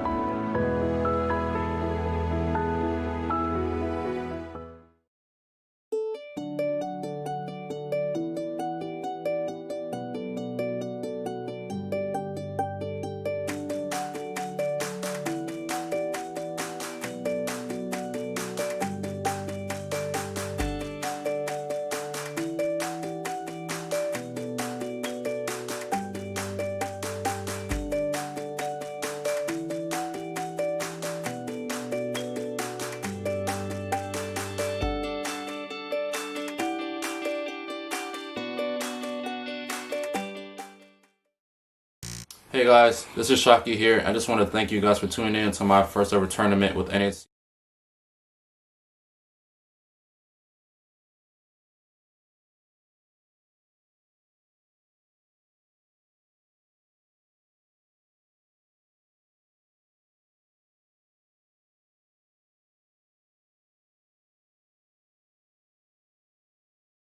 Hey guys, this is Shockey here. I just want to thank you guys for tuning in to my first ever tournament with NACL Shockey SummerSlam. I'd also like to announce that I signed a deal with NACL.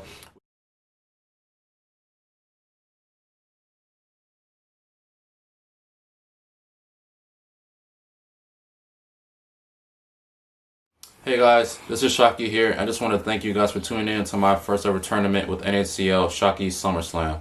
I'd also like to announce that I signed a deal with NACL, which is hosting 4 episodes, which will be aired on iSun TV.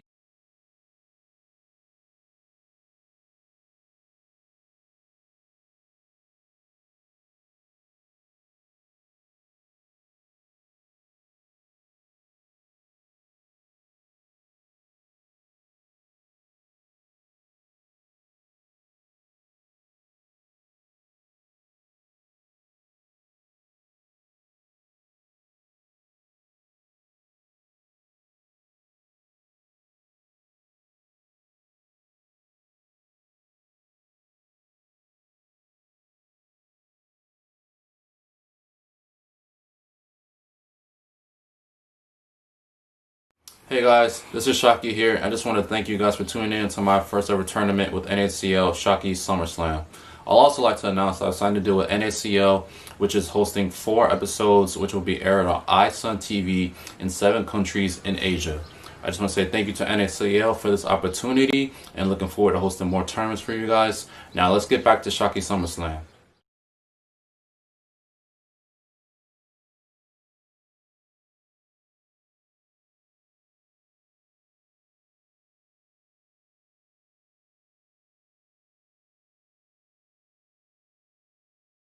Hey guys, this is Shockey here. I just want to thank you guys for tuning in to my first ever tournament with NACL Shockey SummerSlam. I'd also like to announce that I signed a deal with NACL, which is hosting 4 episodes, which will be aired on iSun TV in 7 countries in Asia. I just want to say thank you to NACL for this opportunity and looking forward.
All right, guys, we're back, and we're on the other side of the bracket here. Round 2, we've got Control versus Snagaholic.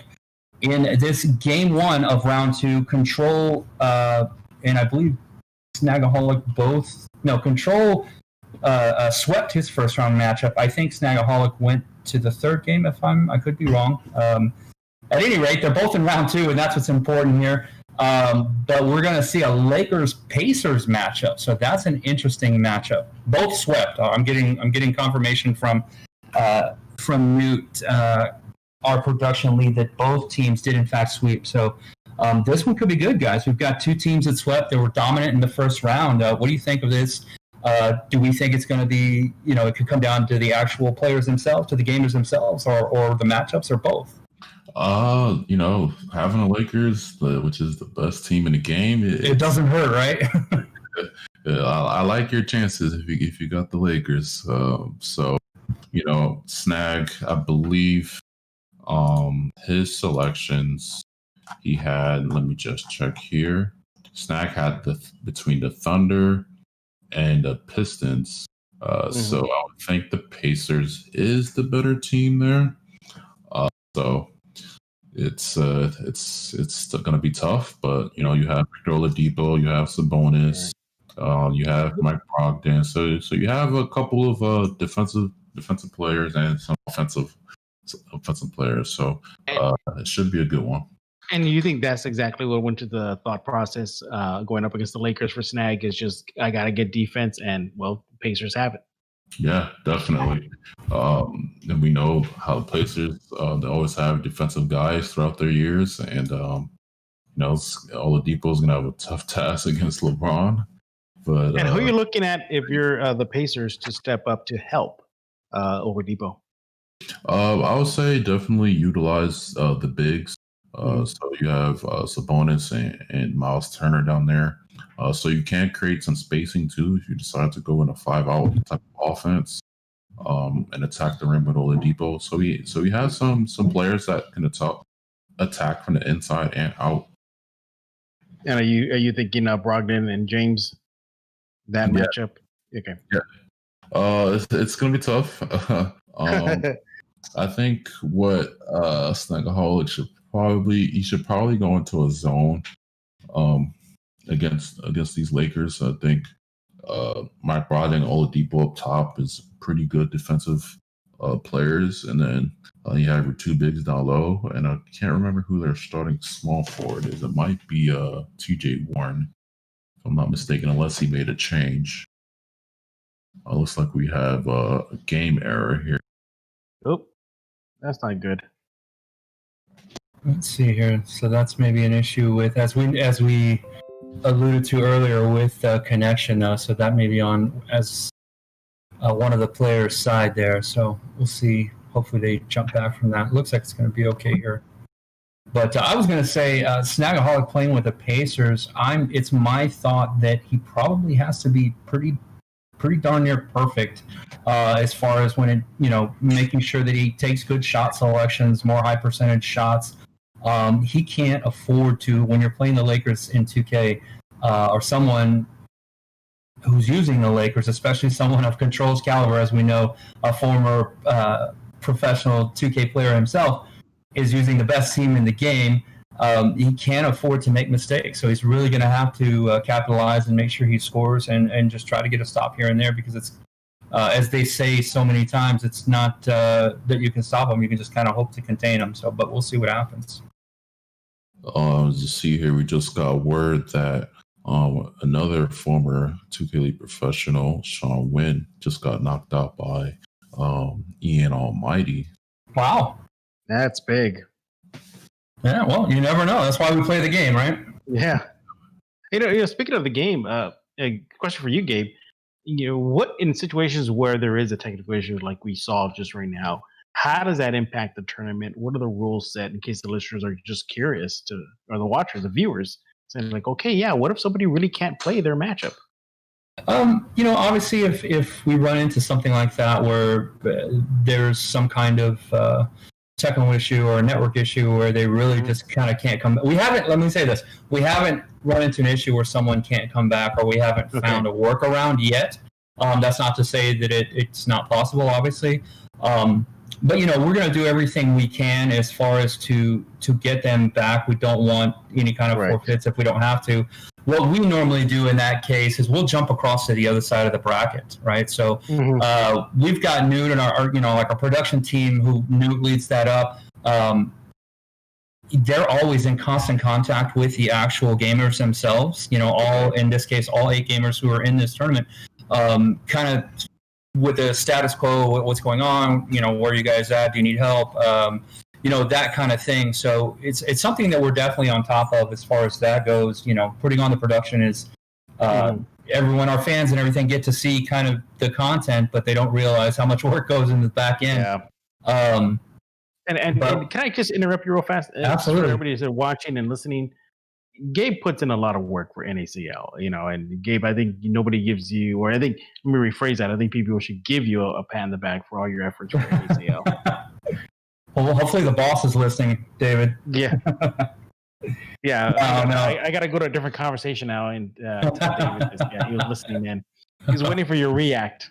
Absolutely. No, we, you know, that's the cool thing about it is we all take a lot of pride in the amount of work and the amount of time that we put in, because obviously, you know, we're in this to put a good product out. And if we didn't have something, you know, we wouldn't be working with the likes of a lot of the groups that we've been releasing on our press releases recently. You know, obviously working with brand ambassadors like Shockey here yourself, former, you know, all-pro NHL, you know, superstar Jeremy Roenick, people like, you know, Mr. Barry, the Greyhound, you know what I mean? We've got those guys, Vinny Del Negro.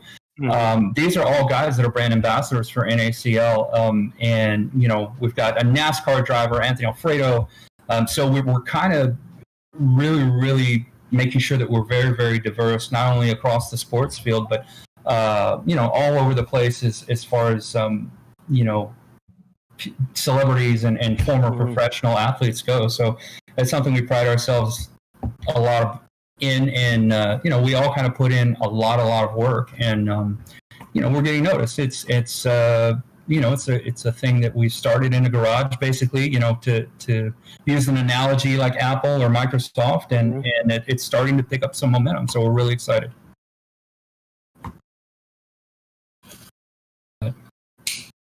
So we see here, Snag, both doing their settings. So hopefully that should be done any minute now, and we can get into some action. Absolutely. So as we're waiting for that, like I said, this matchup, the Pacers-Lakers, man, I don't know. I just hope it doesn't go one way. When you have someone who's you know, as dominant as Control was, playing with the dominant team, I really hope that we see something out of Snagaholic and the Pacers. So like I said, I do think he has the pieces in place to win, but I do think he has to play it perfectly. So we'll see what happens. Definitely. So action's underway here. 3 minutes to go in this first quarter. Obviously just tipped off, and possession goes to Snagaholic and the Pacers. They have it first. Almost a turnover inside. Got a little lucky. Sometimes you need to get lucky there. Good job by Turner picking up that loose ball and getting it in the hole there.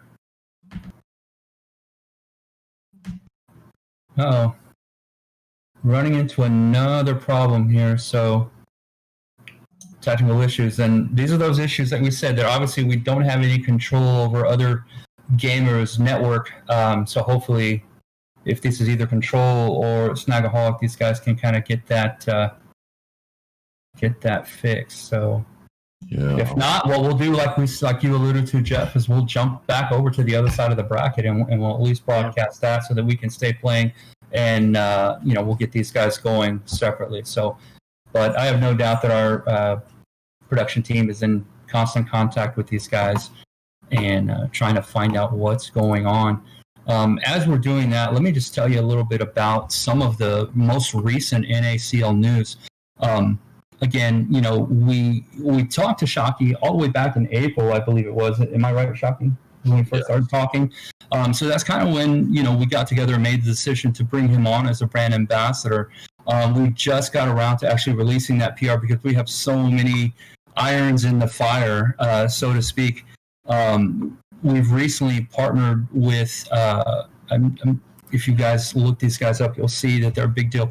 But Media Abundance, David Meltzer and his group is a pretty big thing because they're trying to do things as far as, it reminds me of the Ballers kind of situation. If you guys are familiar with that show, they're really looking into as far as just a sports management corporation and company, and with NACL being the focus of their esports division. So we're really, really excited to be a part of that. That's one of the things that we have in the works that we're really, really super excited about. We've been working with some of the other conferences like the MAC and things like that to set up some tournaments there and try to, just kind of become the collegiate league of choice for a lot of these leagues. So we're going to go ahead. I think I'm getting word from our producer here. We're going to go ahead and jump into a break. So again, we're going to run some ads, pay some bills. We're going to run some interview maybe with our own Shoot Shockey here ourselves. So we're going to go ahead and see you guys when we get this sorted out here. We'll be right back.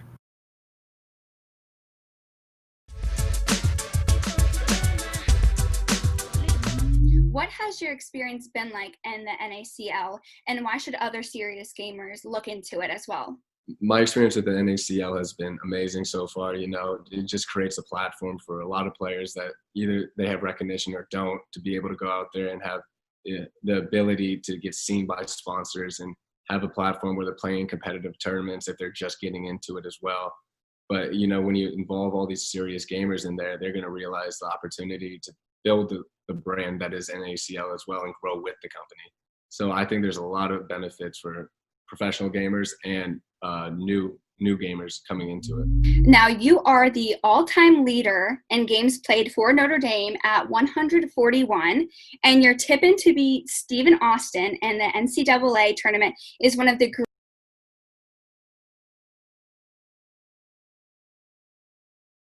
greatest fighting moments of gaming is, in comparison.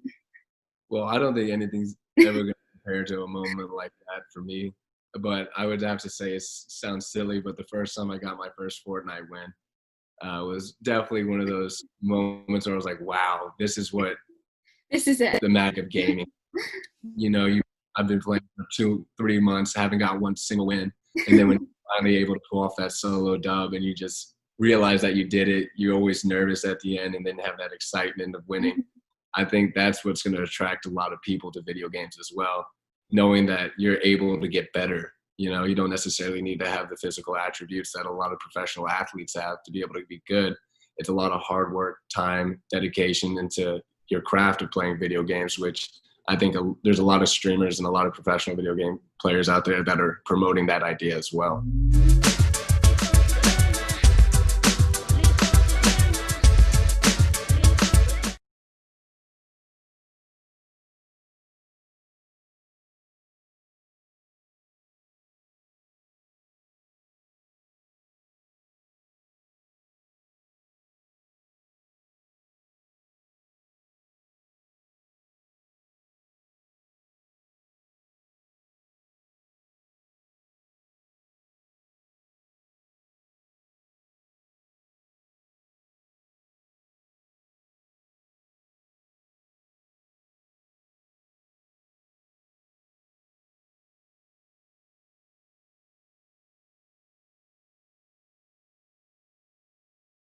All right, NACL fans, thank you.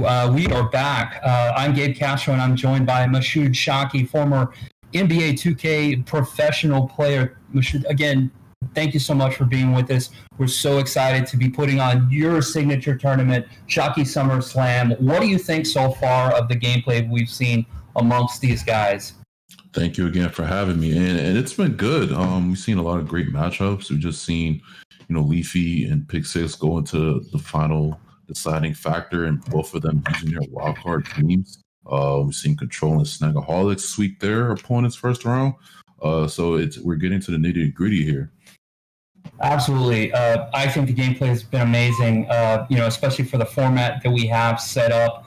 the small quarter times and things like that. These guys are wasting no times, and they obviously are students of the game. And, I know we've got a couple of professionals that have played in the tournament today. One of them got knocked out, so that's always a surprise. It's always nice to see an underdog kind of win there, but Control is moving on. I know they were having problems on that side of the bracket with technical issues, so we've gone ahead and jumped to the other side. So we're back watching Leafy. He's playing with the Portland Trailblazers here, and we also have Ian Almighty. So this is round 2. Leafy 24 great dog against Ian Almighty. Yeah, that was an amazing way to start the game. Dame Dalla. This is going to be a good matchup. I feel like this is even teams.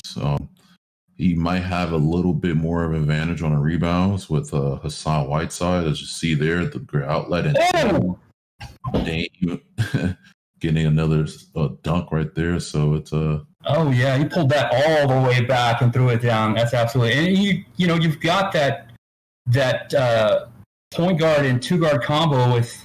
Oh, and he's just leaking out with Whiteside. This is nice. He's wasting no time. Levy just picked up right where he left off when he knocked out pick 6. He's just on a roll. He's on fire. Call him butter. He has to get back on defense. Every shot that's going up, he is leaking out. He has to get back.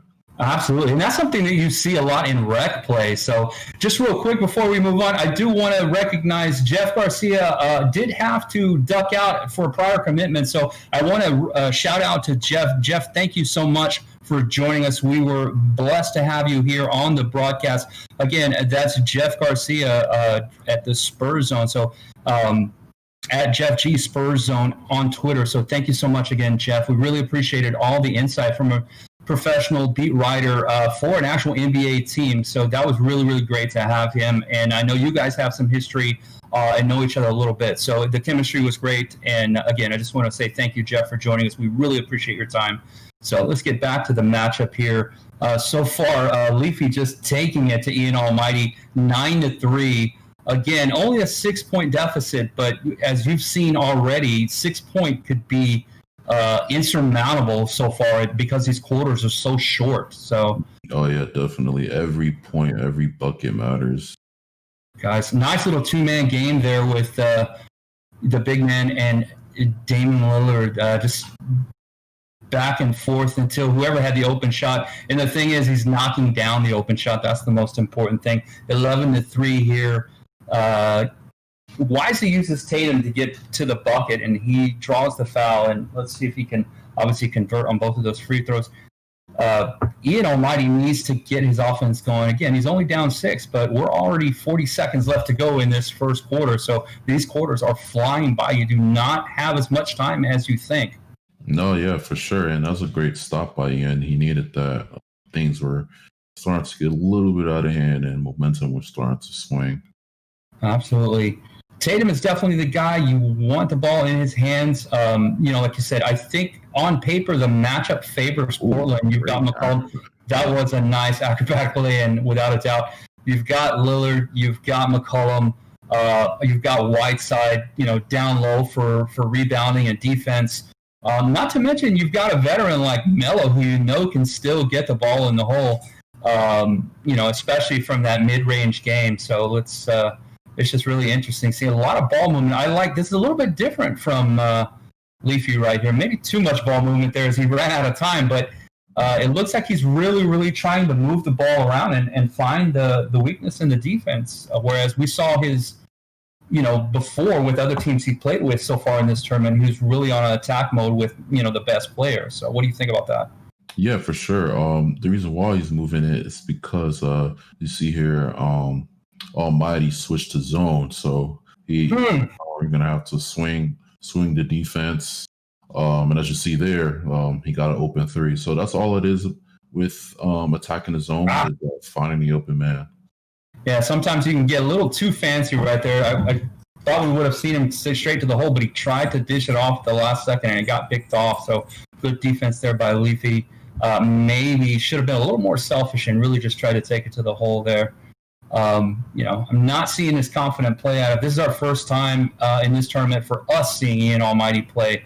It looks like he's struggling a little bit with the Celtics. So yeah, see if he can bounce back. He's struggling right now to get any kind of offense going. So I think he just has to turn defense into offense at this point. Absolutely. That's a good point, right? Stay aggressive defensively, try to force some turnovers, maybe try to get some scoring in the transition rather than trying to rely on that half-court game. And he's getting killed on the threes right now. CJ McCollum with back-to-back threes. Yeah, that's tough. Like I said, you've got CJ, you've got Dame, and then Whiteside has been a beast on the board so far. Defensively, I think he's got a block or two. So, that's a nice green there. It's clutch. He needed it. Things definitely. Yeah, he's starting to feel they're both in double digits. So it's always good when you feel you get back into that same within 10 as we talked about earlier. So 19-12, minute 21 left to go in this first half. Portland with the 7-point lead. Leafy feeling pretty confident. I like what I'm seeing out of him. That's huge. He's hot. Yeah, he is. You got to keep feeding that man the ball. That's and that's what we're talking about right there, that transition, getting quick shots in transition and not having to, work the half-court game. That is definitely going to be the key, I think, to Ian Almighty getting back into this one. But, that's a big miss there. Yeah. Ian left him wide open. He missed it, so I'm sure Ian is has a big sigh of relief there. So, costly turnover. Dame to the rim. Big block. I thought he was going to get the call, but no, it was all ball. Nice. Let's see if he kicks that out. There's the shot. Doesn't get it. God, it's so hard, man. Shooting in this 2K game is so difficult. Wow.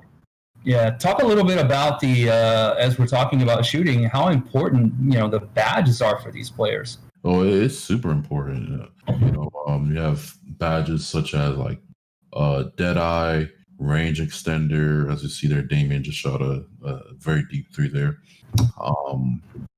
Green Machine.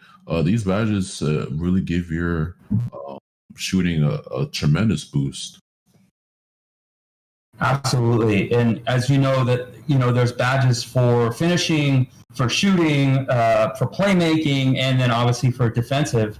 But talking about, and I think I know we've done a couple of things where we've done some instruction videos with yourself about, maybe building the ultimate player, depending on obviously what position you're trying to build. Obviously the badges can become important. Let me ask you, what position are you most comfortable playing in when you're playing itself? Do you like to be the guard? Do you like to be the big man? Where do you see yourself? Do you like to play a lot? Big man. It's pretty much on the competitive side. It's been my bread and butter. But when I like to have fun, I definitely like to play on guard and shoot threes like I'm Steph Curry. Yeah, that and the handles, right? It's always fun to handle the ball. Look at that. Oh my God. He is 4 for 4 from downtown. And just like that, they've opened up a 10-point lead, 28-18, 2 minutes left to go, 2 minutes, 15 seconds left to go in the third quarter, already in the second half. That's how quickly these games are going out. There you go, sneaking back out again for an easy transition bucket. You can't give those up and then have poor offense and expect to win the game or be even in the game if you're Ian Almighty. So yeah, and he's up. Leafy's up 12 right now. With a minute left with about a minute left in the third. There's 14 right here. Definitely 14. Melo with the big slam. It was really, really poor spacing, if you noticed, in that last possession there by Ian. So I think that's something he needs to get a little bit better at. Again, I don't know if it's something that he struggles with as a player. I have no doubt of his abilities, or if it's just like you said, it's just a matchup and the team that he drew. Yeah, part has to do with the matchup, but you got to do what's given to you and make the best of it. handles for days. You see it right there come up, Dame Dollar with the handles. That will not go. I love that nickname, by the way. Dame Dollar. Yeah. Well, you know what? I'm obviously a big Spurs fan, but when you're playing to my career in 2K, and I'm sure that's something obviously that you do, and if not do, actively have done, you go through the whole story mode and get drafted and all that good stuff. And I got drafted by Portland, so as far as 2K goes, they're the team that's kind of closest to my heart right now because that's who I'm playing with. So it's kind of cool to see. And when you obviously play all those league games with them, you start learning all the names and all the broadcast things, and it's really cool. I just love that so much. What 2K does so well is just really get all the aspects of the actual NBA game. Wow, these guys are just on fire. I don't know what the shooting percentage is for Portland is, but absolutely, it's got to be in the 60s. Sometimes you're just feeling it, man. There's obviously a little bit of luck involved. But sure. What do you do if you're in Almighty's case right now and you kind of know this one is kind of getting away from you? Do you still want to flex a little bit, maybe to show, hey, I know we've still got 2 games, or at least one more game at the very minimum. And I'm not as bad as I'm showing out right now, so let me show you a little bit. Or do you just kind of shut it down? What's your strategy there? I mean, at this point, just try to stay competitive, but try to be patient, regroup, reset your mind. This game is pretty much a 14-point lead with 3 minutes left is like a 30-point lead. So regroup. Hopefully you get a good team in the next game, and you can bounce back. And one thing is, I'm not sure if he used his wild card yet, so that'll be interesting to see for the next game. Definitely, that's as we know, it was let our viewers know that wild card, you're able to use it only once, so per round, obviously. So if either of these guys, I haven't gotten word that we've used either of these guys have used their wild card. So it'll be interesting to see. That also plays into the to your strategy going forward. So. Yep.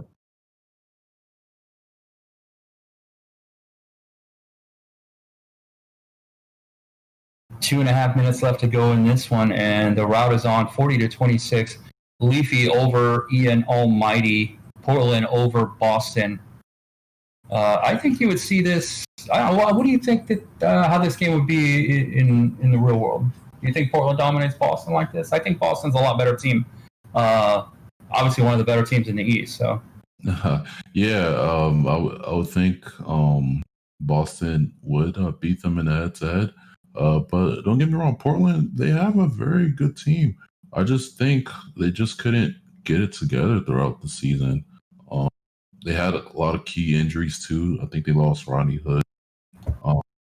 I think they had lost Nurkic for a good period of time. So they had some key players missing. And I think with Dame and CJ and and that's coming off a Western Conference Finals appearance a year ago. Or 2 years ago, whatever it was. So they're not too far removed from being one of those, top 4 to 8 teams in the league. So I agree with you. I would like to see them in the playoffs. Like to see Carmelo Anthony back in the playoffs. So hopefully Portland could make a run when the NBA resumes. Absolutely. I know my good friend Henry Sanders would love that. He's a big Portland Trailblazer fan. So we always are going back and forth about that, especially when Portland and San Antonio get together. But yeah, I think they're definitely one of the teams that is definitely going to be, a playoff team for the foreseeable future. How well they do in the playoffs is a different story, but I see them being in the playoff, a perennial playoff team, so to speak. See, why wouldn't you give that quick? I saw wide open, McCollum just running to the basket. That's the pass there for me. I'm giving that up for the easy layup if I'm. It seems like Leafy's maybe kind of taking it easy. He's just looking for threes, trying to have some fun. And that makes sense. Almighty is throwing the towel. All right. We don't see that often, you know, and that goes to what I was saying. Maybe Ian just needs to step back and regroup, and you know, it can definitely be frustrating when things are not going your way. So, you know, we're gonna wait to see what happened there. Obviously, we see on the screen opponents left the match. So with that, Leafy is taking game 1 in the best of 3 over Ian Almighty. So we're gonna go ahead and trolling them. We're able to get started. Yeah, let's see if we can hop back over there. Let's. I'm waiting for word from our producer Newt.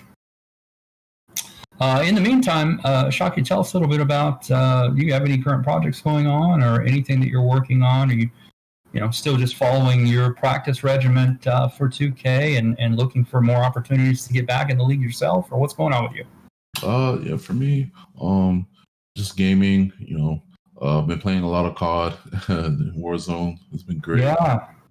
Working on a couple of side things, such as I've been learning, getting into real estate.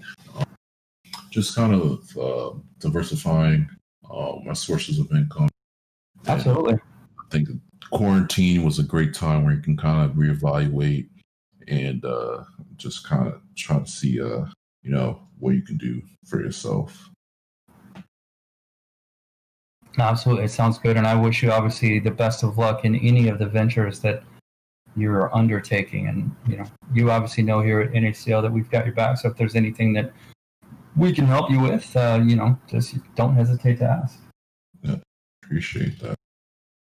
So let's see, checking with the producer now. Let's see if we're going to hop over or if we're going to take a break and go to commercial.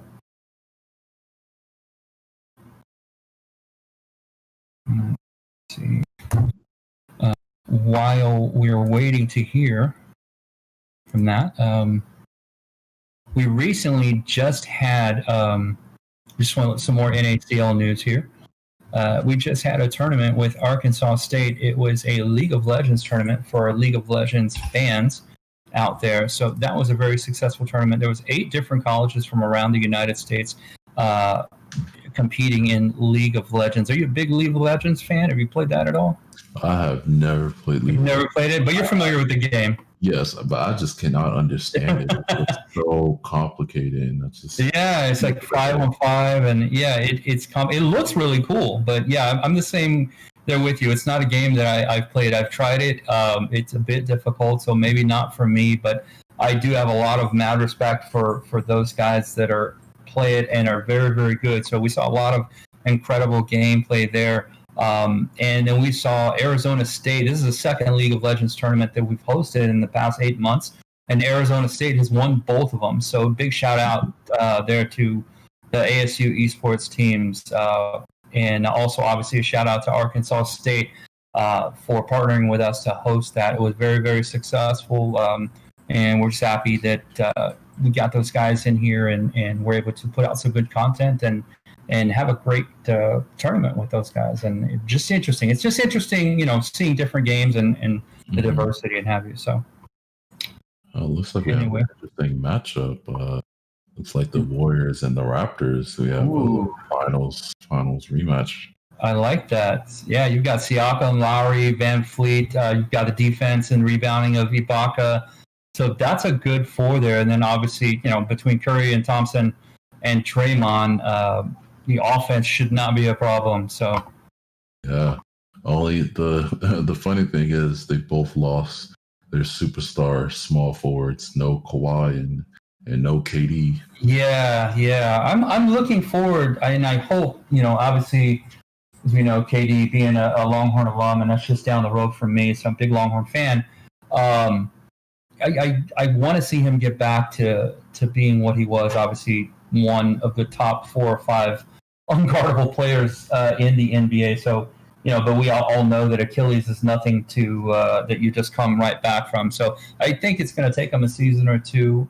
Just looking at some of the past Achilles injuries, I know Rudy Gay with the Spurs did suffer an Achilles injury a few years ago, and obviously he's back to full health, but you know, not the physical specimen or the athletic specimen that a Kevin Durant is. So I think it's going to affect Kevin Durant in a little bit different way. So it's curious to see if he's going to adjust his game.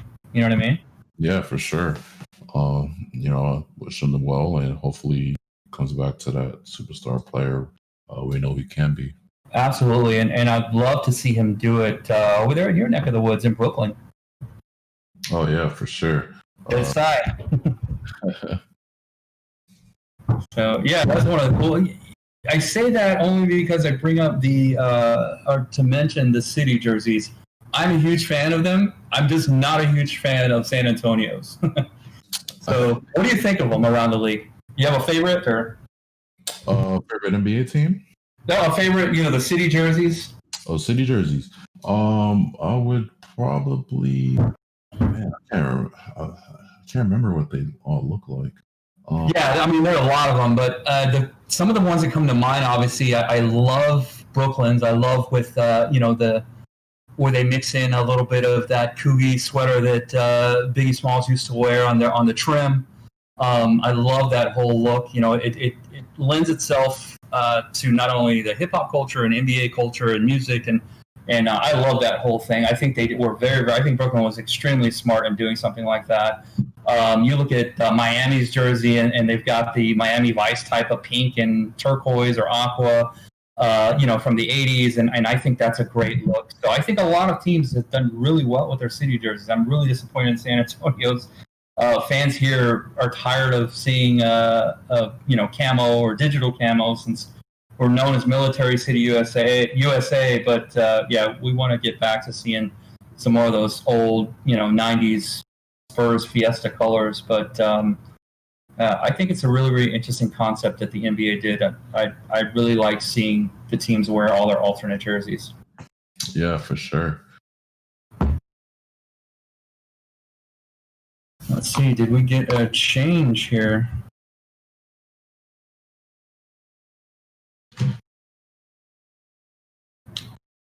So we're coming back, game 2 of Leafy and Ian Almighty. And it looks like we're going to see a 76er Portland Trailblazer matchup.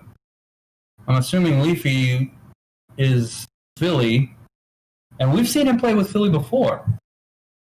Leafy's Portland this time. Yeah, he's Portland. Okay. He got lucky and he was able to get Portland again. Wow. Okay, so I expect him to just kind of pick up where he left off. So he has that chemistry already.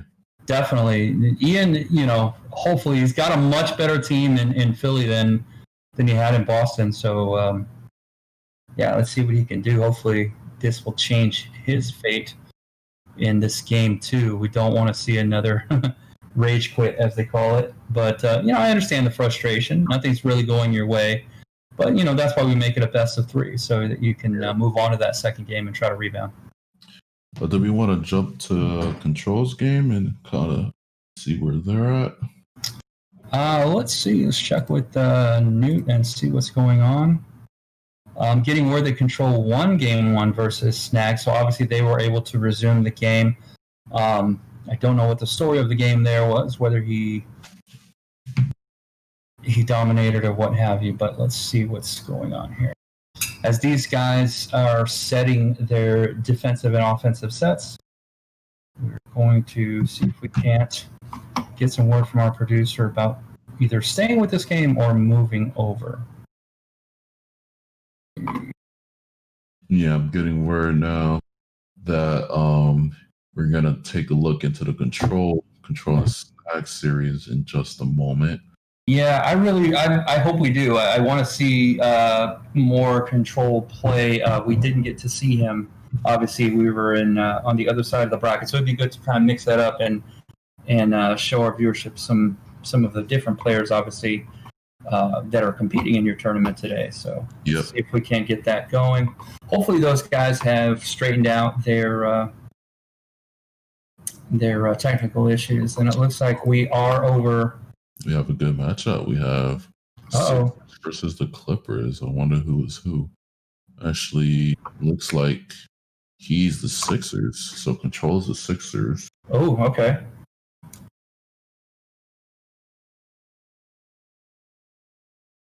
Oh, and then the Clippers. That was our first Clippers. Yeah. We've got some good teams throughout the tournament. Absolutely. Yeah, definitely. I'm surprised we haven't seen. I know we saw it on the other bracket. We haven't got to preview it, but a Jazz, or because they're obviously a very offensive firepower team. The Mavericks, the Rockets, teams like that. But obviously, it's all the luck of the draw. So maybe those teams haven't come out for our gamers to actually choose from. But this one, based on paper right now, 76ers Clippers, that could be a finals preview right here, in my opinion. Yeah, for sure. Hopefully, we can get to see some good action. Absolutely. Snagaholic is making his adjustments right now. So what type of adjustments, what is the most crucial? I mean, I know there's many, and you touched on some of them. What would you say is the most important adjustment? Defensive, offensive, matchups? Honestly, everything is just as important. Yeah. You want to be able to have a great offensive scheme. I think defense, you can kind of get away with some things without even touching the settings. But if you have no offense, it's going to be hard to score. So have some offense it's important. Defense, seeing if you can maintain the superstar players and just having those different matchups containing certain guys.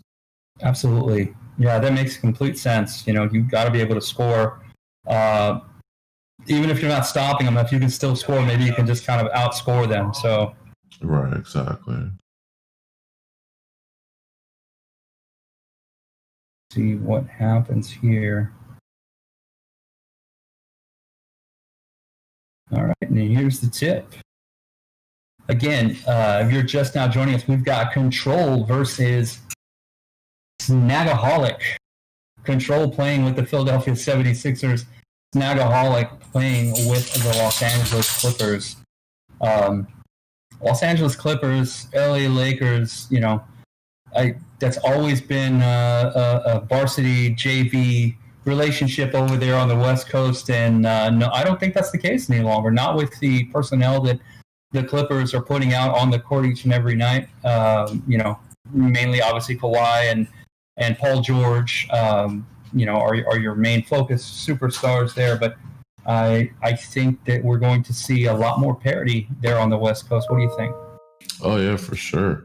The West is loaded. The Clippers should have a good team for years to come, and I'm excited for what's happening in LA. Definitely. All right. Snag is taking a full time out. Now he's back. It seems like, and now we can get right back to the action. Yeah, that could be some gamesmanship. What do you think of that? Is that ever something that you do? Maybe take the whole time out to maybe set some frustration. That's a little bit of a gamesmanship strategy. Nice 2-man game there. I like seeing that from Kawhi. Yeah, definitely. Usually you call timeout really quickly, and most players don't usually make adjustments like that. But you never know. Nice, good ball movement, good look there, nice pass. So far, we're seeing start off this game, and we're seeing assists instead of isolation plays. We saw a nice ball movement and assists lead to scores. Oh, I was gonna say that is awfully close to a backboard, but it actually was. It wasn't close. It was all the way back over. So, yeah, are they gonna call that? Yeah, it seemed like they weren't for a second, but yeah, definitely called that one in. It's not a mistake you see out of a lot of better 2K players, but it does happen. Oh, okay. Oh, nice contest there.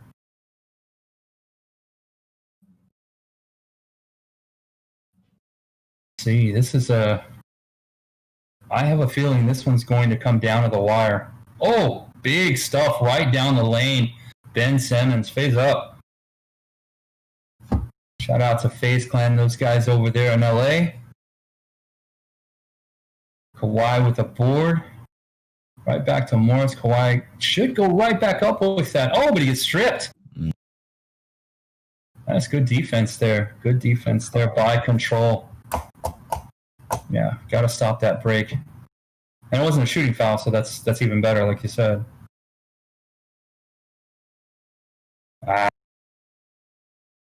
Reaching there. Don't want to reach for the guy who can hit his free throws. Oh, I jinxed him. 4-2. It's been all defense in this one so far. Control versus Snagaholic, the Sixers versus the Clippers, but that's what we expected. Both of these teams, not only can they score the ball, but they're both very talented defensively, both on the perimeter and the interior. So it should be make for a much better matchup. I would give them slight nod to Philly. What do you think? Just for the Embiid factor down low. Yeah, it's good. I certainly would too. He should definitely put Kawhi on Ben Simmons right now. I was just going to say exactly that. You totally read my mind there, Shockey. Absolutely. That's like the second or third layup all the way that Ben Simmons has had. So I expect to see that switch here pretty quickly. Good defense there by Control. And he's just going to go ahead and foul him intentionally, sending Simmons to the line. I don't know why you foul on purpose there, though. Oh, I guess it was a good foul. He only went one. Poor free throw shooter Ben is. Yeah. Which is surprising. So it looks like he's going to try to get some isolation with Kawhi. Oh, nice move, and that's going to go all the way to the bucket. Oh! Wow. Good defense, but even better offensive rebound. Not going to go, though. Yeah, both of these guys playing tremendous defense. I think this is the best defense by either gamer that we've seen so far in this tournament. What do you think? Oh, yeah, for sure. We have one of the better defensive teams in the game. So it's expected for them to have a low-scoring game. They also have the capability of exploiting on offense. Absolutely. We haven't even seen Paul George. I know every time I'm playing against the Clippers, Paul George normally does more damage to me than Kawhi does. So probably because I do so much to take Kawhi away that you kind of pick your poison. And good. The baby hook. See, Snag is starting to feel like the game might be slipping away here. Yeah. What adjustments are you making if you're Snag it right here? If I'm Snag it right here, I would try to fix the matchups, and also make sure that you maybe incorporate a play in there. Maybe you can run a play if you have anything up your arsenal, and just try to give. Let's find out what's going on. In the meantime, maybe we can jump over to